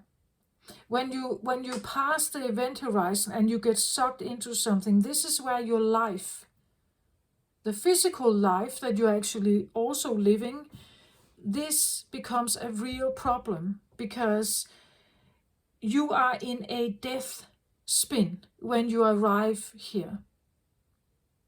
This is where, after the event horizon, it's like you are in a spin towards death. This is where your life fragments. You cannot show up at work. You can't seem to hold yourself together. You fall apart. You find yourself drunk, passing out in a gut, in some kind of alley, right? Dark alley. You mix with the wrong crowd, perhaps, or a crowd that is just furthering your addiction, perhaps, but not helping you out of it. Living a sober life, managing your life, having a career, a job, a family, being a parent, taking care of the responsibilities becomes very difficult after the event horizon. So I could talk to someone here who is feeling the event horizon and is really feeling the pull of being drawn in here, and either thinking, I need to call my AA sponsor, or I need to go to the liquor store and buy the alcohol, right? And meet up with my drinking buddies. It's either or here. It says here of the light, but so it could be an AA sponsor, right? Either should I call my AA sponsor, or I give in to the pull, the temptation, the lure, the magnetic, the dopamine kick, the poison, right? The poison, I give into it. Two of Swords here. I don't know what to do. I'm blindfolded. I don't know what to do. I don't know how to get myself out of this situation. I can't see a way out. I don't know if I should take one route or the other. I could talk to someone like really hitting an event horizon here. Not feeling that there is a way out. You can't seem to find it in your mind, at least. You can't seem to logically find a way out. And maybe because this is not about logic. This is about a body addiction. A body addiction that creates a dopamine kick in your brain. So your brain is not really a good consult in this situation here. It at least if you want to keep yourself above the event horizon and you want to be able to manage your life, then this is not a good consult. And maybe that's why you don't know what to do. You don't know how to get yourself out of this. It feels like you are trapped, maybe, or something like that.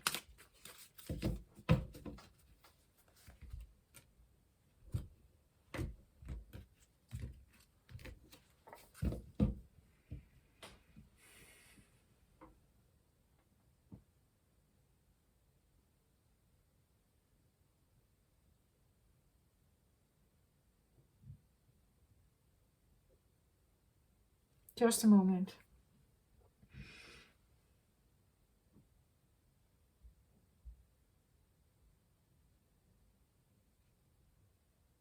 Okay, this is interesting what I get here now. I have two cards here for you. So I get like an image of, this is where I go into the desires here. This is where I let myself sink into the desires. This is here. This is where I am struggling, or I'm talking to the sisterhood, whatever the sisterhood is. But what came out felt like I'm hanged. Like when I'm maybe trying to keep myself sober, it feels like I'm suffocating. It could be that you are in a sisterhood that lures you back into that you're driven by the desires, and the sisterhood has to do with like the drinking buddies, for instance, right? But it came up as the feeling of being suffocated, like I'm hanged. I saw someone hanging from a tree, right? Like I'm hanged by the neck here, and I feel the life draining out of me here.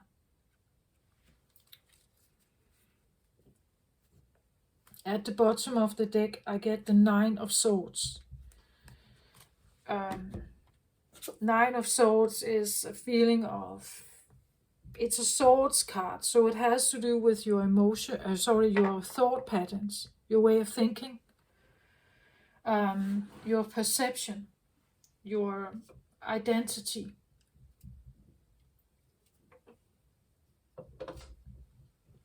The social construct you have about yourself and the world, the life you live. It could be the feeling you sit here at night and you are overwhelmed by a lot of thoughts, a lot of maybe prejudice that has been put towards you, right? Maybe you're judged by others. Maybe you feel judged by others. And you feel how it's piercing through your life.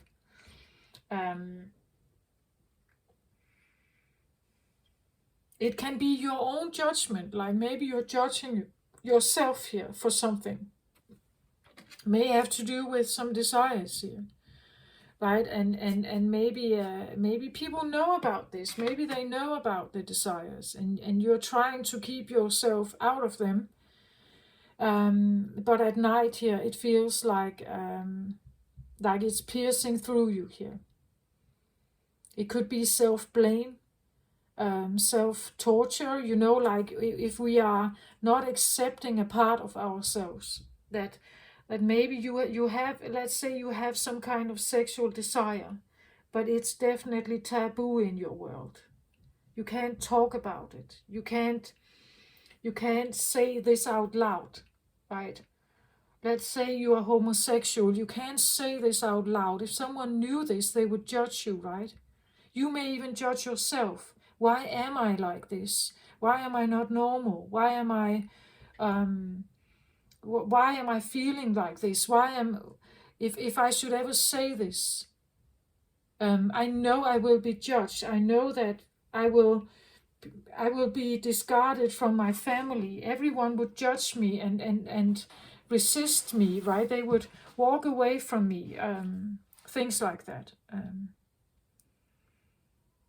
It may have to do with traditions in your society, in your family, in your let's say the village you live in, the city you live in. Maybe there's prejudice here about a certain way of being. And this, this, and maybe you have felt it. You feel the edge of those swords towards you, that they are right over your head here, right? And so you can't move. You can't go towards the things you want. If you do that, you will be pierced by these swords here. It could feel like depression, as I said. It could feel even, I want to say, like obsession. It's interesting. I haven't really seen this before with this card, and of course she has been here already, but I haven't paid attention to it. It's like, look at how there's a hovering woman here over the bed. She is in red. She's dressed in red here. She even has like a mask. Maybe we're not supposed to know her exactly, who she is. She looks a bit ghost-like. She's not as defined as this one. And it's like it has some kind of power over you, right? It's like it's hovering over you. So a person, it could be a feminine, doesn't have to be. But the red here kind of definitely indicates for me root chakra, right? Root chakra talks about some of our deepest wounds. It talks about like the our bottom. It's where we have our sexual organs. This is the bottom we sit on. It is the you would say well. When we go to the bathroom, we use this area. When we have sex, we use this area. So there could be something here that is really, really hurtful, or has been very hurtful, that is kind of haunting you, or maybe it's in your dreams. Maybe it's, we see how she's covering herself here, like crossed arms, covering her breast here. Not wanting something to touch her, or like she's protecting herself somehow, sitting here, but her eyes is closed. It could even be that she's dreaming here, that something is potentially like, I wouldn't say attacking you, but there could be something. Again, it can be your own prejudice. It can be your own self-judgment, or the feeling that someone is judging you here, right? Someone from a dream, something that that may have to do with your root chakra, I want to say here.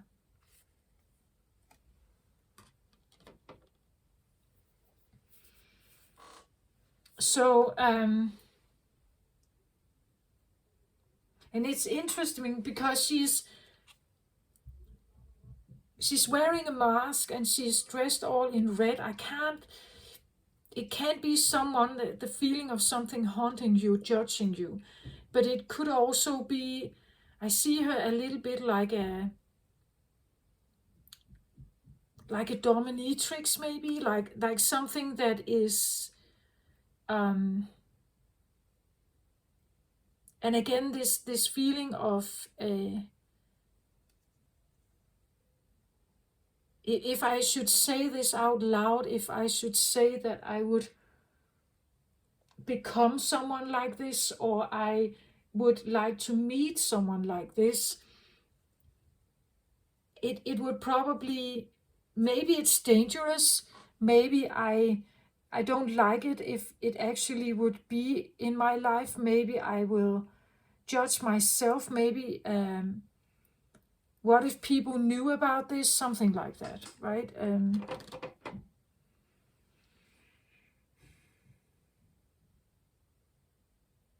I actually feel like I want to go with like the seductive, like the pool here. I want to go with that one first here. 7 of Cups reversed.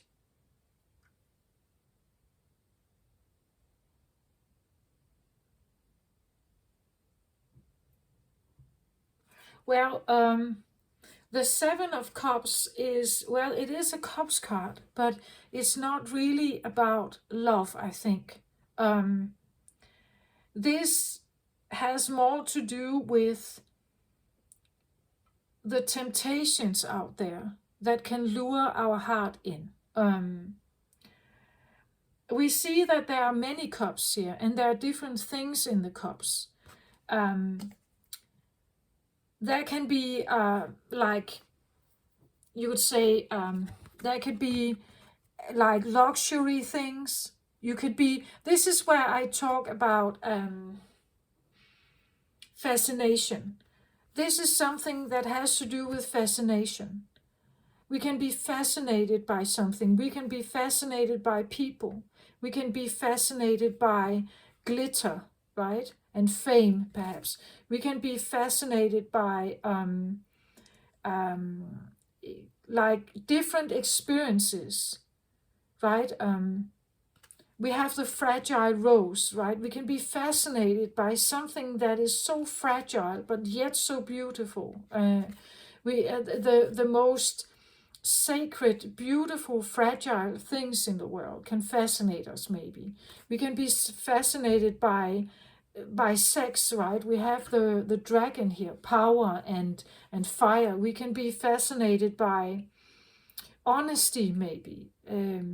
We can be fascinated by that, like someone's physical beauty, or someone's physical appearance, because there is sensuality and lust here as well, right? There's we can be fascinated maybe by spirituality, by righteousness, by purity or something like that.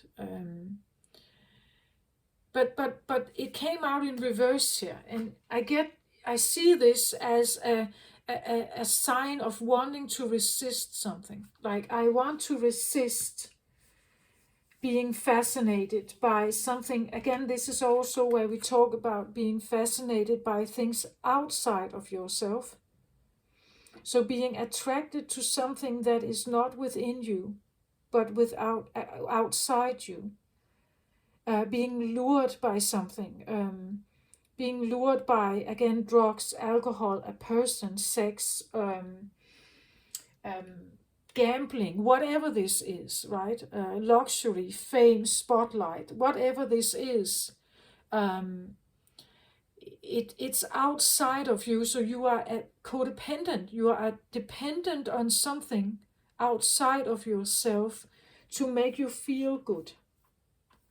This is why we are fascinated by something that is outside of ourselves. And if we could just have that, we would feel united, or we will feel whole, or we will feel accomplished somehow. So either we are talking about someone who rarely feels fascinated by something, but actually it feels more like someone is trying to resist this. They're trying to resist the lure of something here. Trying to resist the lure of something.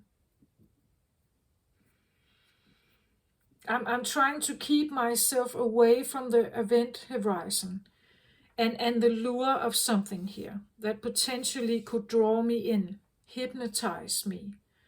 Again, when we get fascinated by something, we are usually very disconnected from ourselves and very connected with something, or we want to connect with something that is outside of ourselves, and disregarding what's inside of us.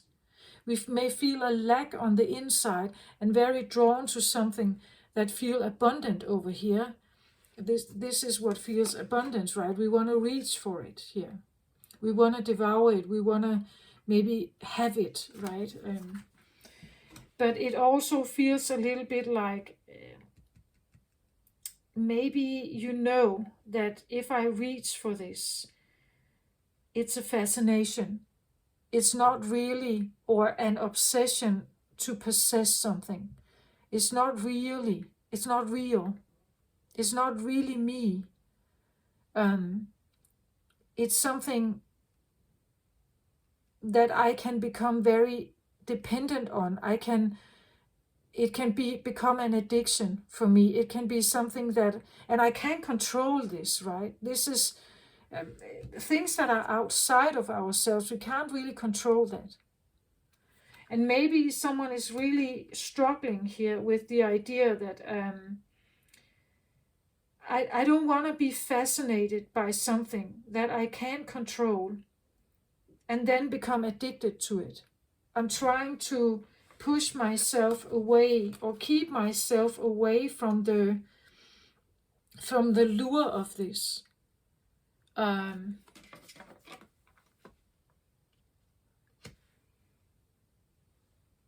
Trying to keep myself in the light, or at least away from the event horizon. I haven't sunk that deep yet. I don't want to give up myself yet. If I give up myself, I can easily become fascinated by outside things here. But someone may be trying to attempt not to go that way, not to go there. but feeling the lure, right? Feeling the call of something here, but trying not to go there.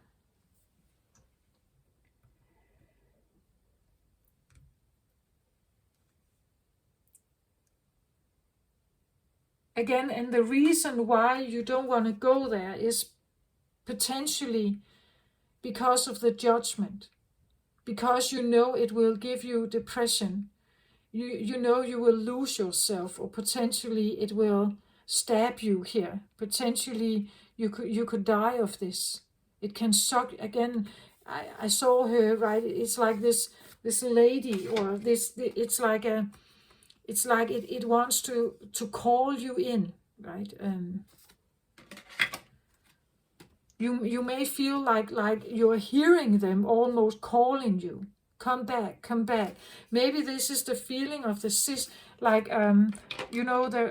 the drinking crowd, right? The drinking buddies. The feeling that they keep calling you back here, right? The urge to merge with the alcohol, right? And feeling numb, perhaps. The urge to do that is here, right? You hear the call here. You hear the temptation of this. The serpent, the fire, right? The lure of the serpent and the fire has to do with serpent of fire here.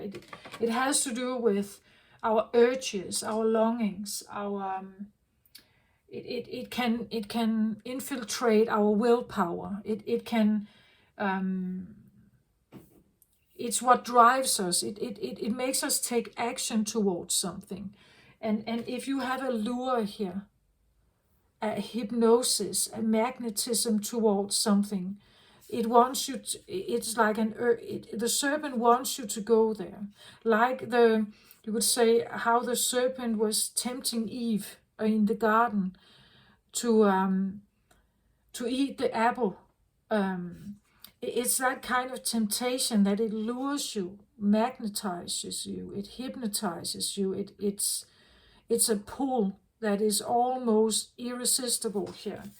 But I get the feeling someone is trying to resist it because they know that it's a fascination or an obsession or an addiction to something, but it's outside of myself and I have no control over this. If I sink into this, I have no control. I will lose myself here, potentially die, or at least I will sink into a space of existence that is so low vibrational that it's almost not alive.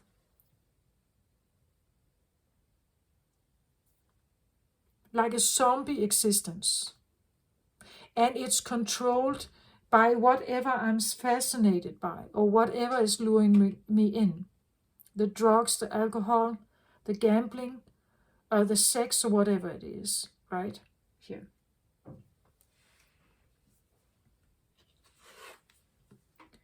Ace of Cups, so interesting here.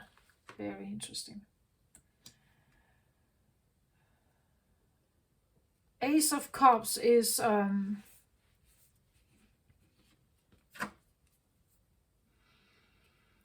Ace of Cups is seen as a card of love, of life,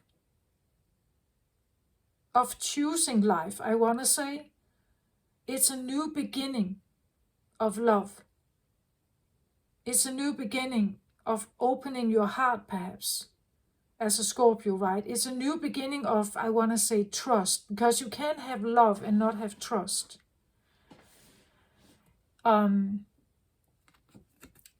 It's an overflowing heart here. The overflowing heart means that it's a vulnerable heart, right? It overflows. It's a love connection that is so deep, so fragile, maybe, or maybe vulnerable. It's a declaration of love, perhaps. But the declaration, as I said, with the Scorpio energy, it's dangerous, right? To feel such overflowing love here is it's vulnerable. It could be that you need you want to say something to someone. You want to offer them your cup, your heart here. You want to connect with someone, and you want to be in their life. But to do that, it takes trust and commitment. It takes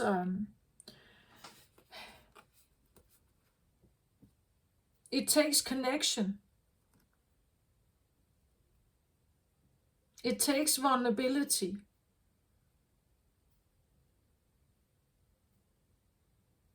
And again, I feel like it's interesting that we have an eye here in the middle, and the Two of Swords was jumping out, where someone couldn't see. They couldn't see the way forward. But here we do see a heart. We see something, and when we see, the cup is flowing over here.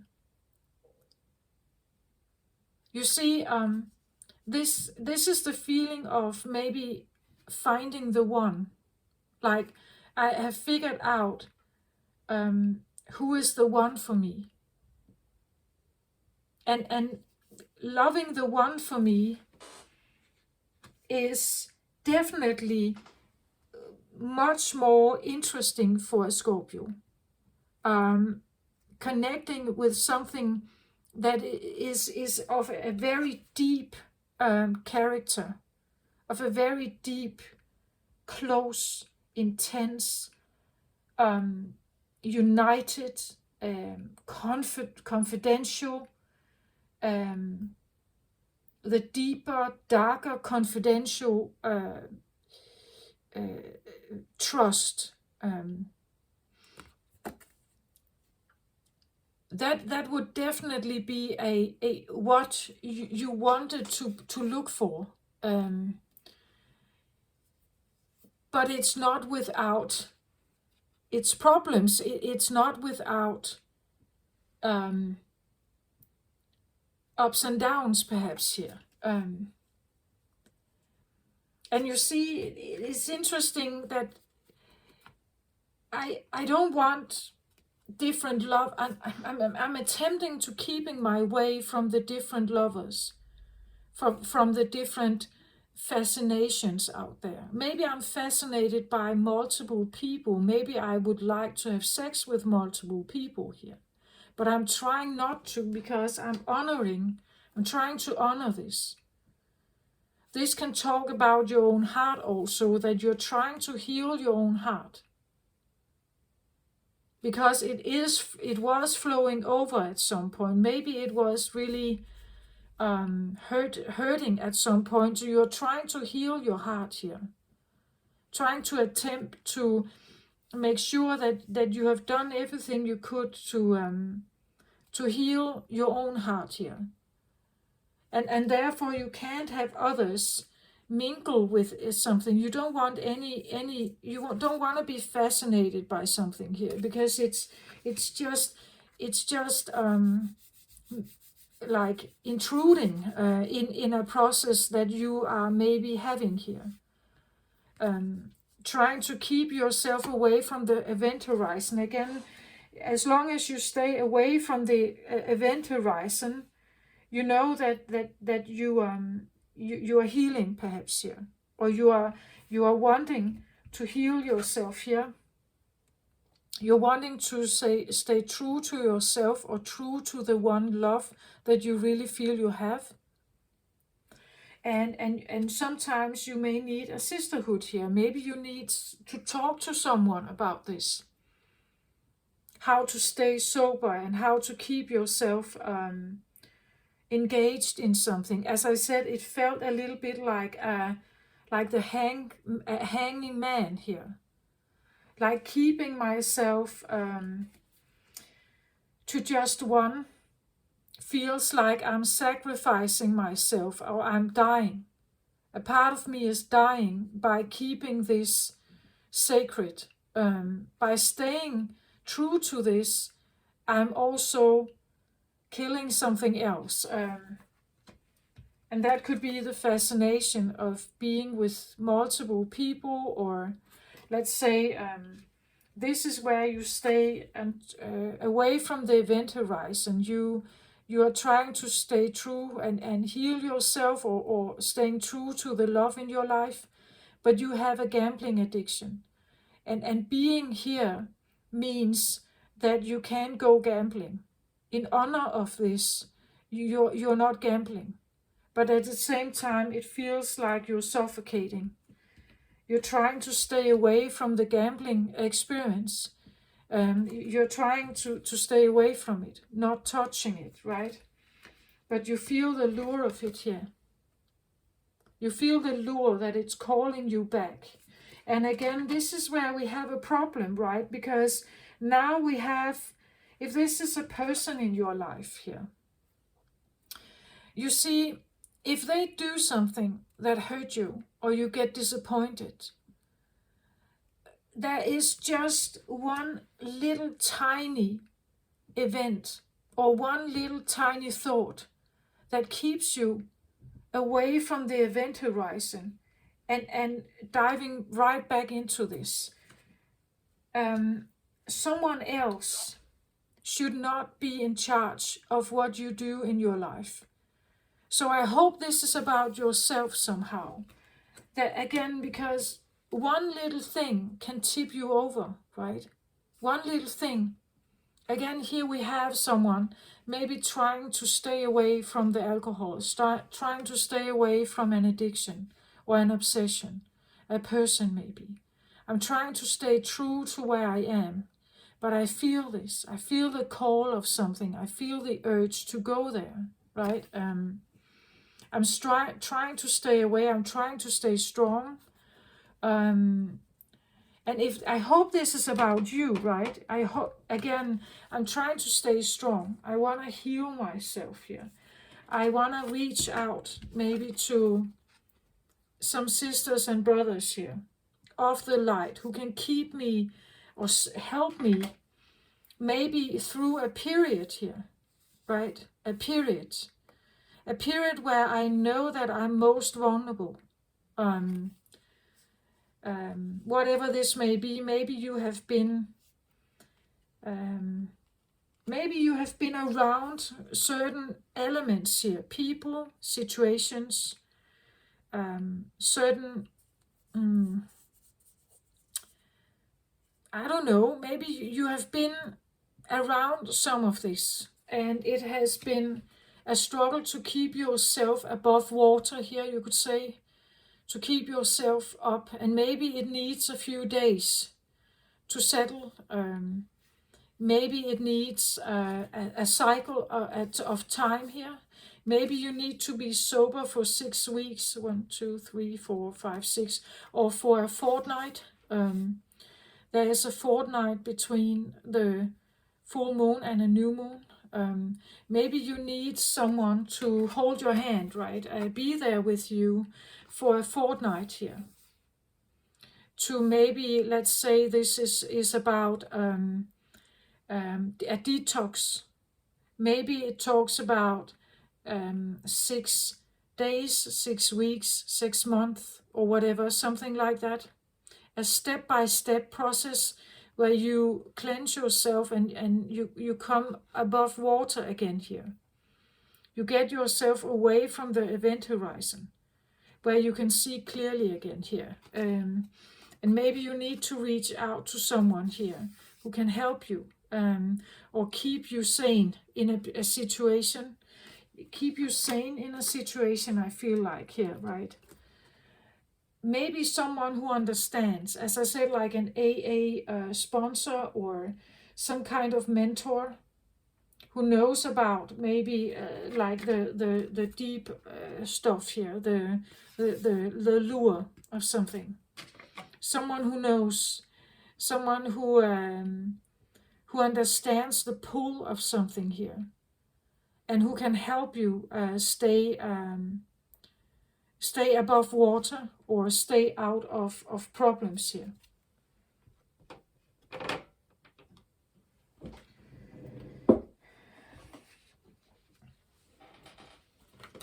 Somehow I feel like I would like a card on the event horizon, what that could be about. Can I get a card on the event horizon? Something that potentially can bring you out of balance and can, again, potentially bring you back into this, even though you're trying to resist it. So I'm jumping from a like a more channeled chat in the beginning, right into a very practical here and now situation, I feel like.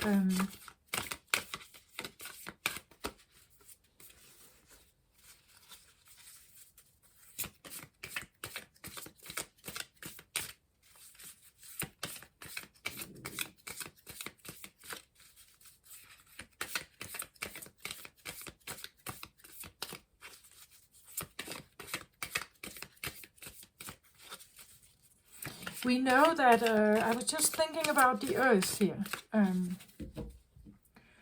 We know that Earth is protected by a shield that is, you know, like the atmosphere, you could say. This is where eventual small meteors, they burn up in the atmosphere. A lot of stuff is burning up in the atmosphere, not hitting Earth. But what I was thinking about just now was that potentially we know that Earth, I don't know, but maybe if Earth is actually a living thing with a deep core, maybe Earth can actually feel the black holes, like they can feel the sun also, right? And if that's the fact, and we know the ozone layer has holes in it, maybe it's more difficult for Earth to keep herself resistant of the black hole pull. That she feels it more intensely because some of her protective mechanism is being like there's poked holes in it. Like an aura, right? An aura that is partially shaken or punctuated. Is not as clear of a protective mechanism than a full and healthy aura, right? I hope you get my point of that. It's just, again, with a physicist's touch to it, what if that actually is something we can feel, or some of us can?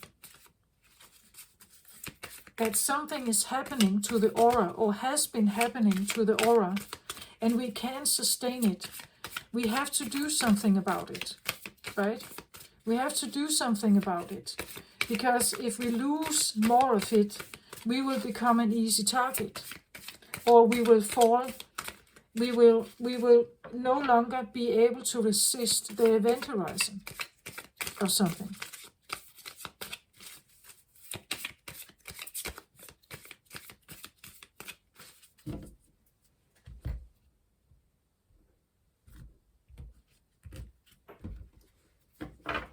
Okay, so what is the event horizon? What could that look like? 5 of Pentacles, losing everything. This is a beggar. He sits. He is totally dependent on someone wanting to give him a penny or something. This is losing something, a loss, lack mentality. It's the feeling that that is the potential, you could say, loss of safety also here. This is a pentacle, right? Or it shows a big pentacle here. But it's actually divided into 5 pieces. A pentacle is not divided. It is, a pentacle is one coin, you could say. It's not divided. So it's not shaken up, broken up, torn into pieces. This talks to me about like an eruption, something that breaks everything down, a tower moment. You lose something that potentially brings you into the homelessness, right? You lose something vital here that is shattering your entire world. It shatters your ability to take care of yourself. Losing your home could be the feeling of losing a person, losing a love, a heartbreak, right? This is beyond worrying. You're not worried here. You have already lost it. Your worst nightmare came true here. You're not worried anymore. The worrying is over. The loss occurred. The safety was broken. As I said, the ozone layer. It's like it was. The potential here is to lose everything. Sitting, having nothing, depending on someone's mercy, giving you a coin, right? You have no shelter. You have nothing. You don't own anything. You're not. So there is an event horizon here of the potential of losing everything. And you know it. I believe you know it. If this becomes upright again, and you sink into some kind of addiction maybe here, or you sink into some kind of codependency, an addiction, codependency, both some kind of where you give up your own will and you become totally absorbed in something else here. You know it. If you cross that line, potentially you could lose everything, right? And you can't get near that event horizon. The event horizon is that you lose everything in your life when you have nothing. Because when you have nothing, you know that you have to reach out for someone else. And who are you then? What are you going to get here that potentially can get a grip on you? And you will not have a say in it, right? It could potentially control you. There's definitely an event horizon here that says if I lose everything, maybe losing the love of my life here. If I lose the love of my life, I will not be able to see clearly. I will not be able to handle myself. I will not be able to stay above water. I will sink right in. I will not be able to be saved, and I will not be able to save myself.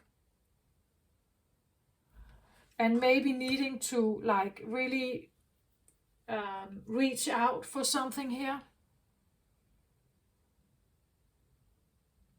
And maybe that's it. The fear or the event horizon is to lose something here. And therefore maybe you're keeping this alive, right? You want this to be alive because it's almost like a safety. As long as this person may be in my life, or as long as I stay true to my own life, my own healing, and I build myself up again, maybe with the help of the sisterhood here, with the help of my brothers and sisters, I stay away from the potential fall here. As long as I stay here, leaning into my helpers or guides or sponsors here, I can stay away from the event horizon. But I know that if I'm not reaching out to them, especially at night here, when I feel the urge call here, maybe I should call the Brotherhood or my sponsors here, right? Because I feel the urge. As I said up here, I had the feeling of being suffocated, right? That maybe this is literally about taking the first drink, right? The cup here. Maybe it literally is about, I think about the drink, right? I think about getting drunk. But I also know that if I take this drink, I will need to go into rehab again. Potentially, I can lose everything. I know that. Maybe you have been there already, right? You know that, or it's embedded in the scorpionic energy, that you know that potentially this can take me into losing everything. My family, my money, my job, everything. I can become homeless, familyless, and I know it here, right? It's here. The warning signs, the red flags in my head are here. I know I even hold around my chest here. I know I can't reach out for that glass, right? You even may know that if I take just one glass here, it will suffocate me, right? I know that then I'm in that grip. I will be in that grip, and it will hold me there. But at the same time, not drinking also feels like I'm in a grip. This is a constant, everyday effort not to take that drink, right? And maybe you need to really lean into your sisters here and use, whenever you feel that, that urge, lean into the sisters here or the brothers who will understand, right? Who will be there for you. If you're trying to keep yourself above water here. So at the bottom of the deck for this, I get the Six of Pentacles. The Six of Pentacles is a card of balance, equal give and take. It's a card of equality. We can see that there's equal amount of coin on the scale here. So there can be something about really wanting to try. This is the driver, underlying energy. So the driver for this, for keeping away from the event horizon, is to stay balanced, to have as much balance in your life as possible. The driver here can also be that whatever effort I put in, I want something else also to put in. So again, if you get yourself addicted to something, the balance here will be off scale, right? Well, yes, maybe you get a high, but eventually people who you pay for the drug or whatever, they will gain more out of this, and you will potentially lose. So staying balanced here and weighing the scales is a driver for what you are doing here, and also for not landing in the gutter again here, for not landing in a homeless position, even if you have no experience with this, even if you were never homeless, perhaps. You have a memory. You hold a memory of something. That the memory in you talks about this. It talks about the loss. It talks about the sacrifice. It talks about taking that drink is where you sacrifice your family. Taking that drink is sacrificing your job. Even the story about yourself, you sacrifice your own story, your identity. If you take this drink, you sacrifice you. You will find yourself in situations you would never have dreamt about. You would maybe prostitute yourself. You will do anything to have that drink, right? Even if you have never experienced it, the scorpionic energy hold this memory, the potential of reaching rock bottom here, of losing everything, of death, of lack, of non-existence, or you could say an existence but never on his own terms.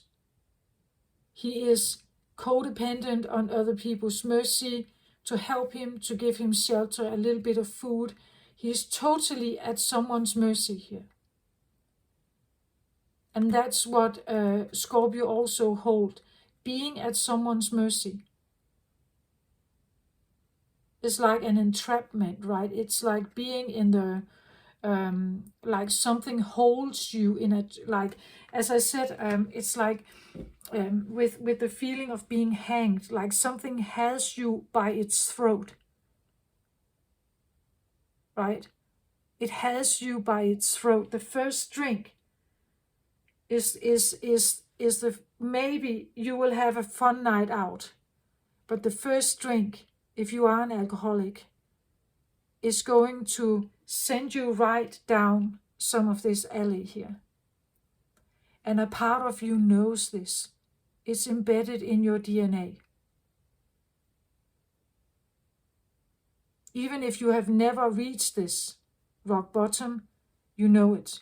You know it will keep you bound like a rope around your neck, or a chain around your neck, you can't escape it, right? It's that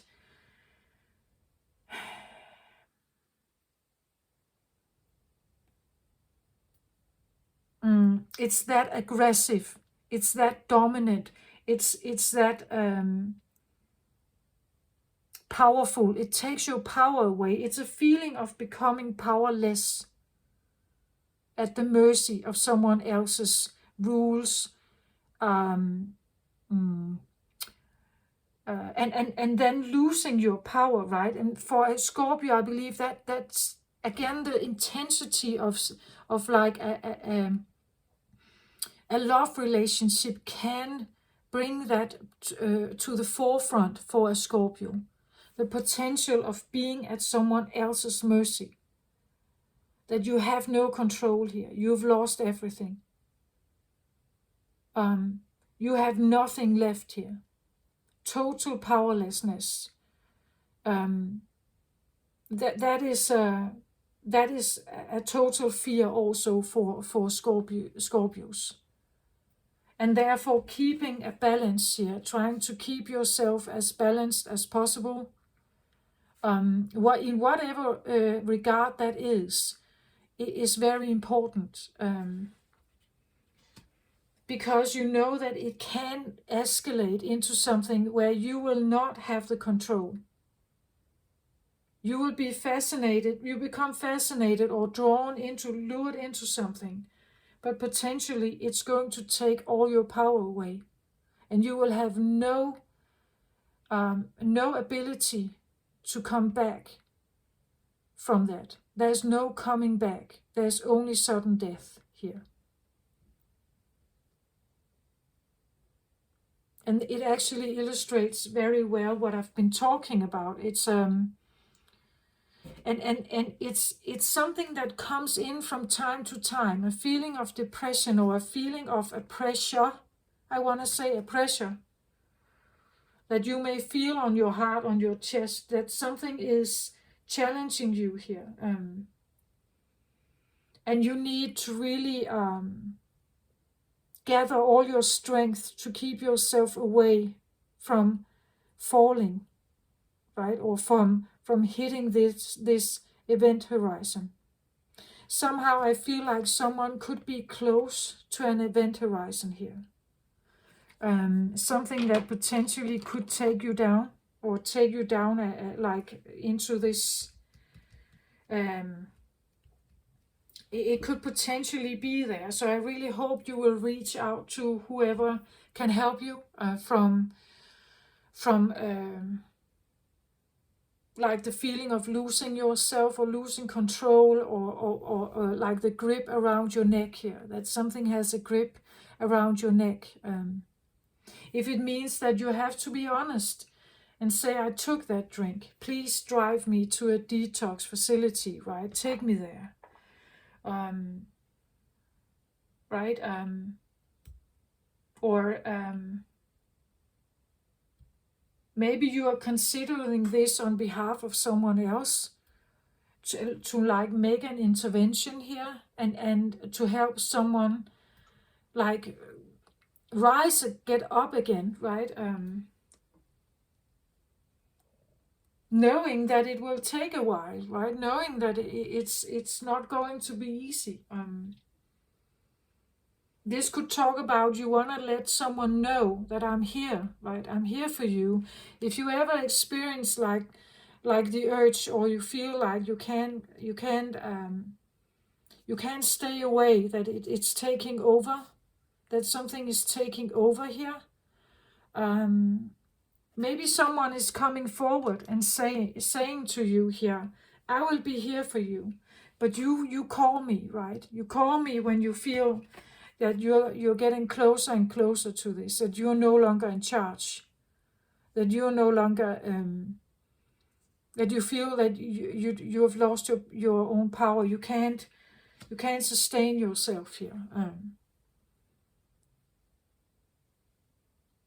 And if not, I want to say, I hope you will reach out to someone here, and hope that they will take you to a doctor, or help you, pick you up from some kind of pub, or where you took this drink, be there with you. It could also be the feeling, this could talk about that you hope someone will be there with you when you feel the withdrawal, right? When you feel the collapse in your brain, right? When you feel the withdrawal, you hope someone will be there to give you the pep talk from not going there. Someone who will tell you about this, right?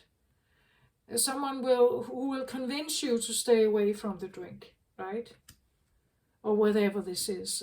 Take that how it resonates for you, right?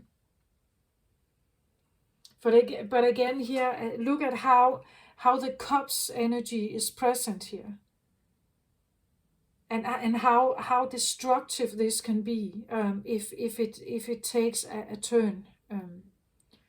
The cups energy is extremely dominant for Scorpio energy. You can't talk about Scorpio energy and not involve the heart. The heart is strongly pumping here for I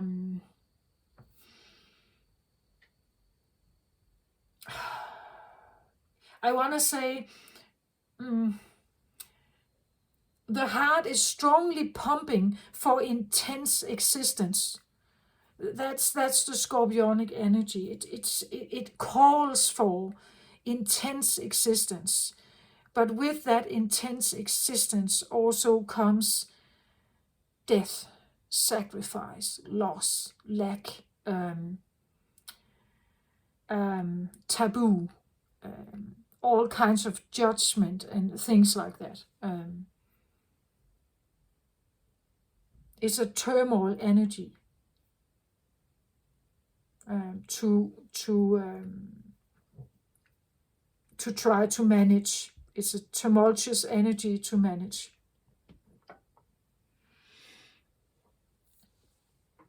This is what I have for you for the Scorpionic energy. I hope this helped you somehow, or at least you understand maybe why I make these readings, and why it is important to know that sometimes we are afraid of something even though we haven't experienced it. We can't really, it's just kind of embedded in us, right? It's maybe you have experienced it, but it's embedded in us somehow. It's stored there. And even it can be something like, maybe this has to do with let's say a blood addiction. Let's say that you have had ancestors who were alcoholics, and you have stayed out of alcohol, but you feel the urge anyway. So the addiction is maybe not even yours, but you carry the DNA, right? You carry the DNA for it. A preposition in you that can be awakened by the first drink, right? Something like that. I hope you get my point of that. I'm not well, I don't know about your life, right? It's a general reading, it's a general message, but I hope you get my point of it.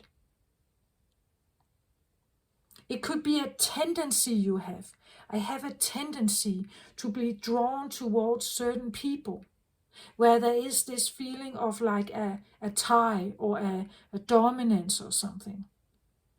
I have this tendency of wanting to dominate others, perhaps. I don't know where it comes from, because I want to be true to my only love here. I want to keep him or her around. So I can't go there, right? I want to keep it balanced here. I want it to be balanced. But and I know that if I bring something else forward, it will be scattered here and I will lose something.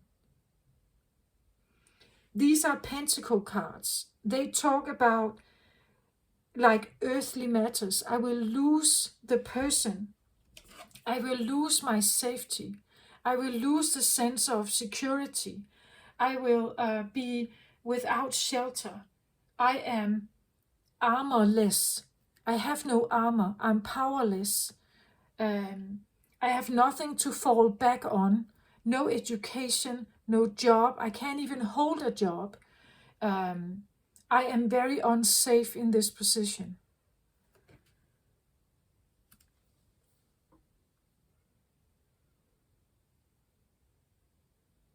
That this is what I have. I hope I got to the really nitty gritty stuff of Scorpio, because I know there's so much more to the Scorpio energy. It's very passionate, loving, devoted partner. If you operate on the upper scale of this is where we have this card, right? Where the love is overflowing. But when the love is overflowing, we also know that losing this is for a Scorpio devastating. Like it ruins everything. And that's the fear that is always present. So you could say a brotherhood or a sisterhood, right? You need someone to rely on who can help you through the dark times or through the lower times where you feel like you're challenged. Again, because an outside person cannot always be perfect. They cannot always give you what you want. They have their own stuff as well going on. If this has to do with your own with your own heart, that you're healing your heart here, trying to detox you or getting yourself above water again, it's the best possible thing you can choose. But it may feel like you are suffocating yourself. A detox can really feel like that, right? Because you have the withdrawal symptoms. You feel the withdrawal symptoms. And that can feel like something really has a grip on you, right? That you are actually controlled by something else. I believe that when a person is drinking, they don't feel this. But when they are detoxing, they feel this very much. This is where it actually becomes very real how little you actually control when you are in an addiction. How little you control, and how much the alcohol or the drugs or whatever is controlling you. It's when you are in rehab. It's when you are detoxing. It's when you're walking away. It's when you're saying no or you're trying to resist something. This is where the withdrawal symptoms, in whatever scenario this can even be energetic, like a trauma bond, which has nothing to do with any kind of external drug or something. It has to do with an energy vibe, an intensity that is going on between you and another person. It's two energy fields colliding. Even that can give withdrawal symptoms here. Limerence. Look it up if you don't know what it is. Trauma bond, look it up.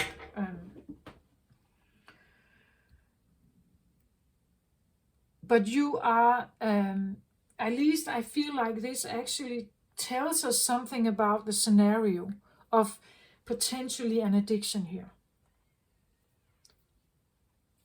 An addiction that can also be an obsession.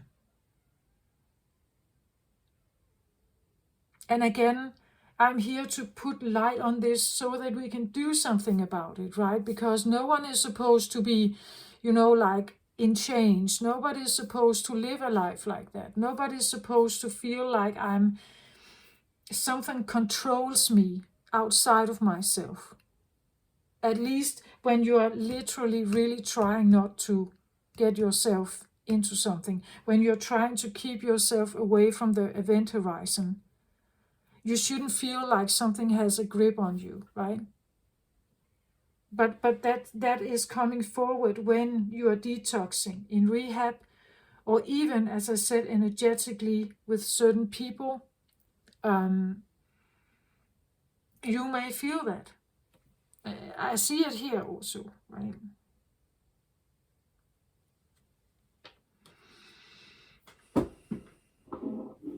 This is what I have for you, Scorpio, for the DNA memories and the fears,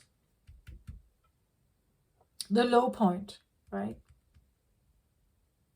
Where everything is, where this is the zombie life, right? You have no control.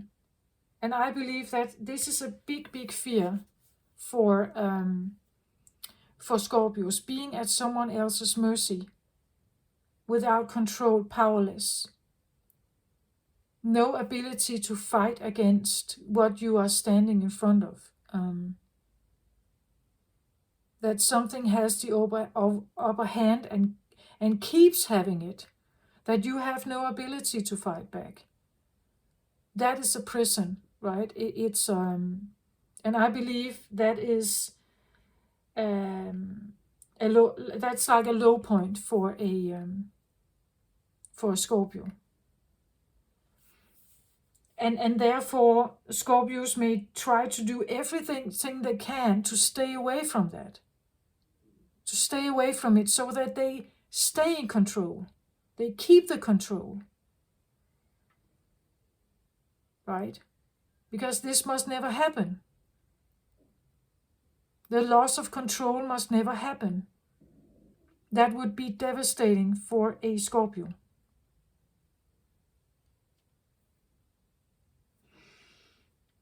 To many others as well, but this is life-threatening, like really life-threatening for a Scorpio.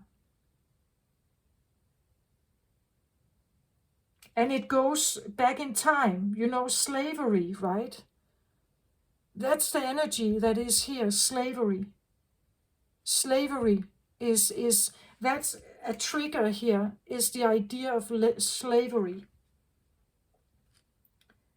At being at someone else's mercy. The memory is here.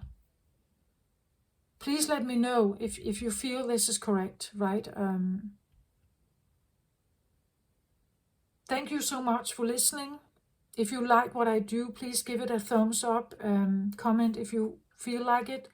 I'm thankful for everyone listening. I'm grateful for everyone coming back and still being here with me in my little corner of the YouTube world. If you think that this can help someone, just please share the video, and really just take care of yourself out there. On a spiritual journey, we can encounter many different sides of ourselves, and this can be one of them. So please just be gentle with yourself, and yeah, take care. Bye bye.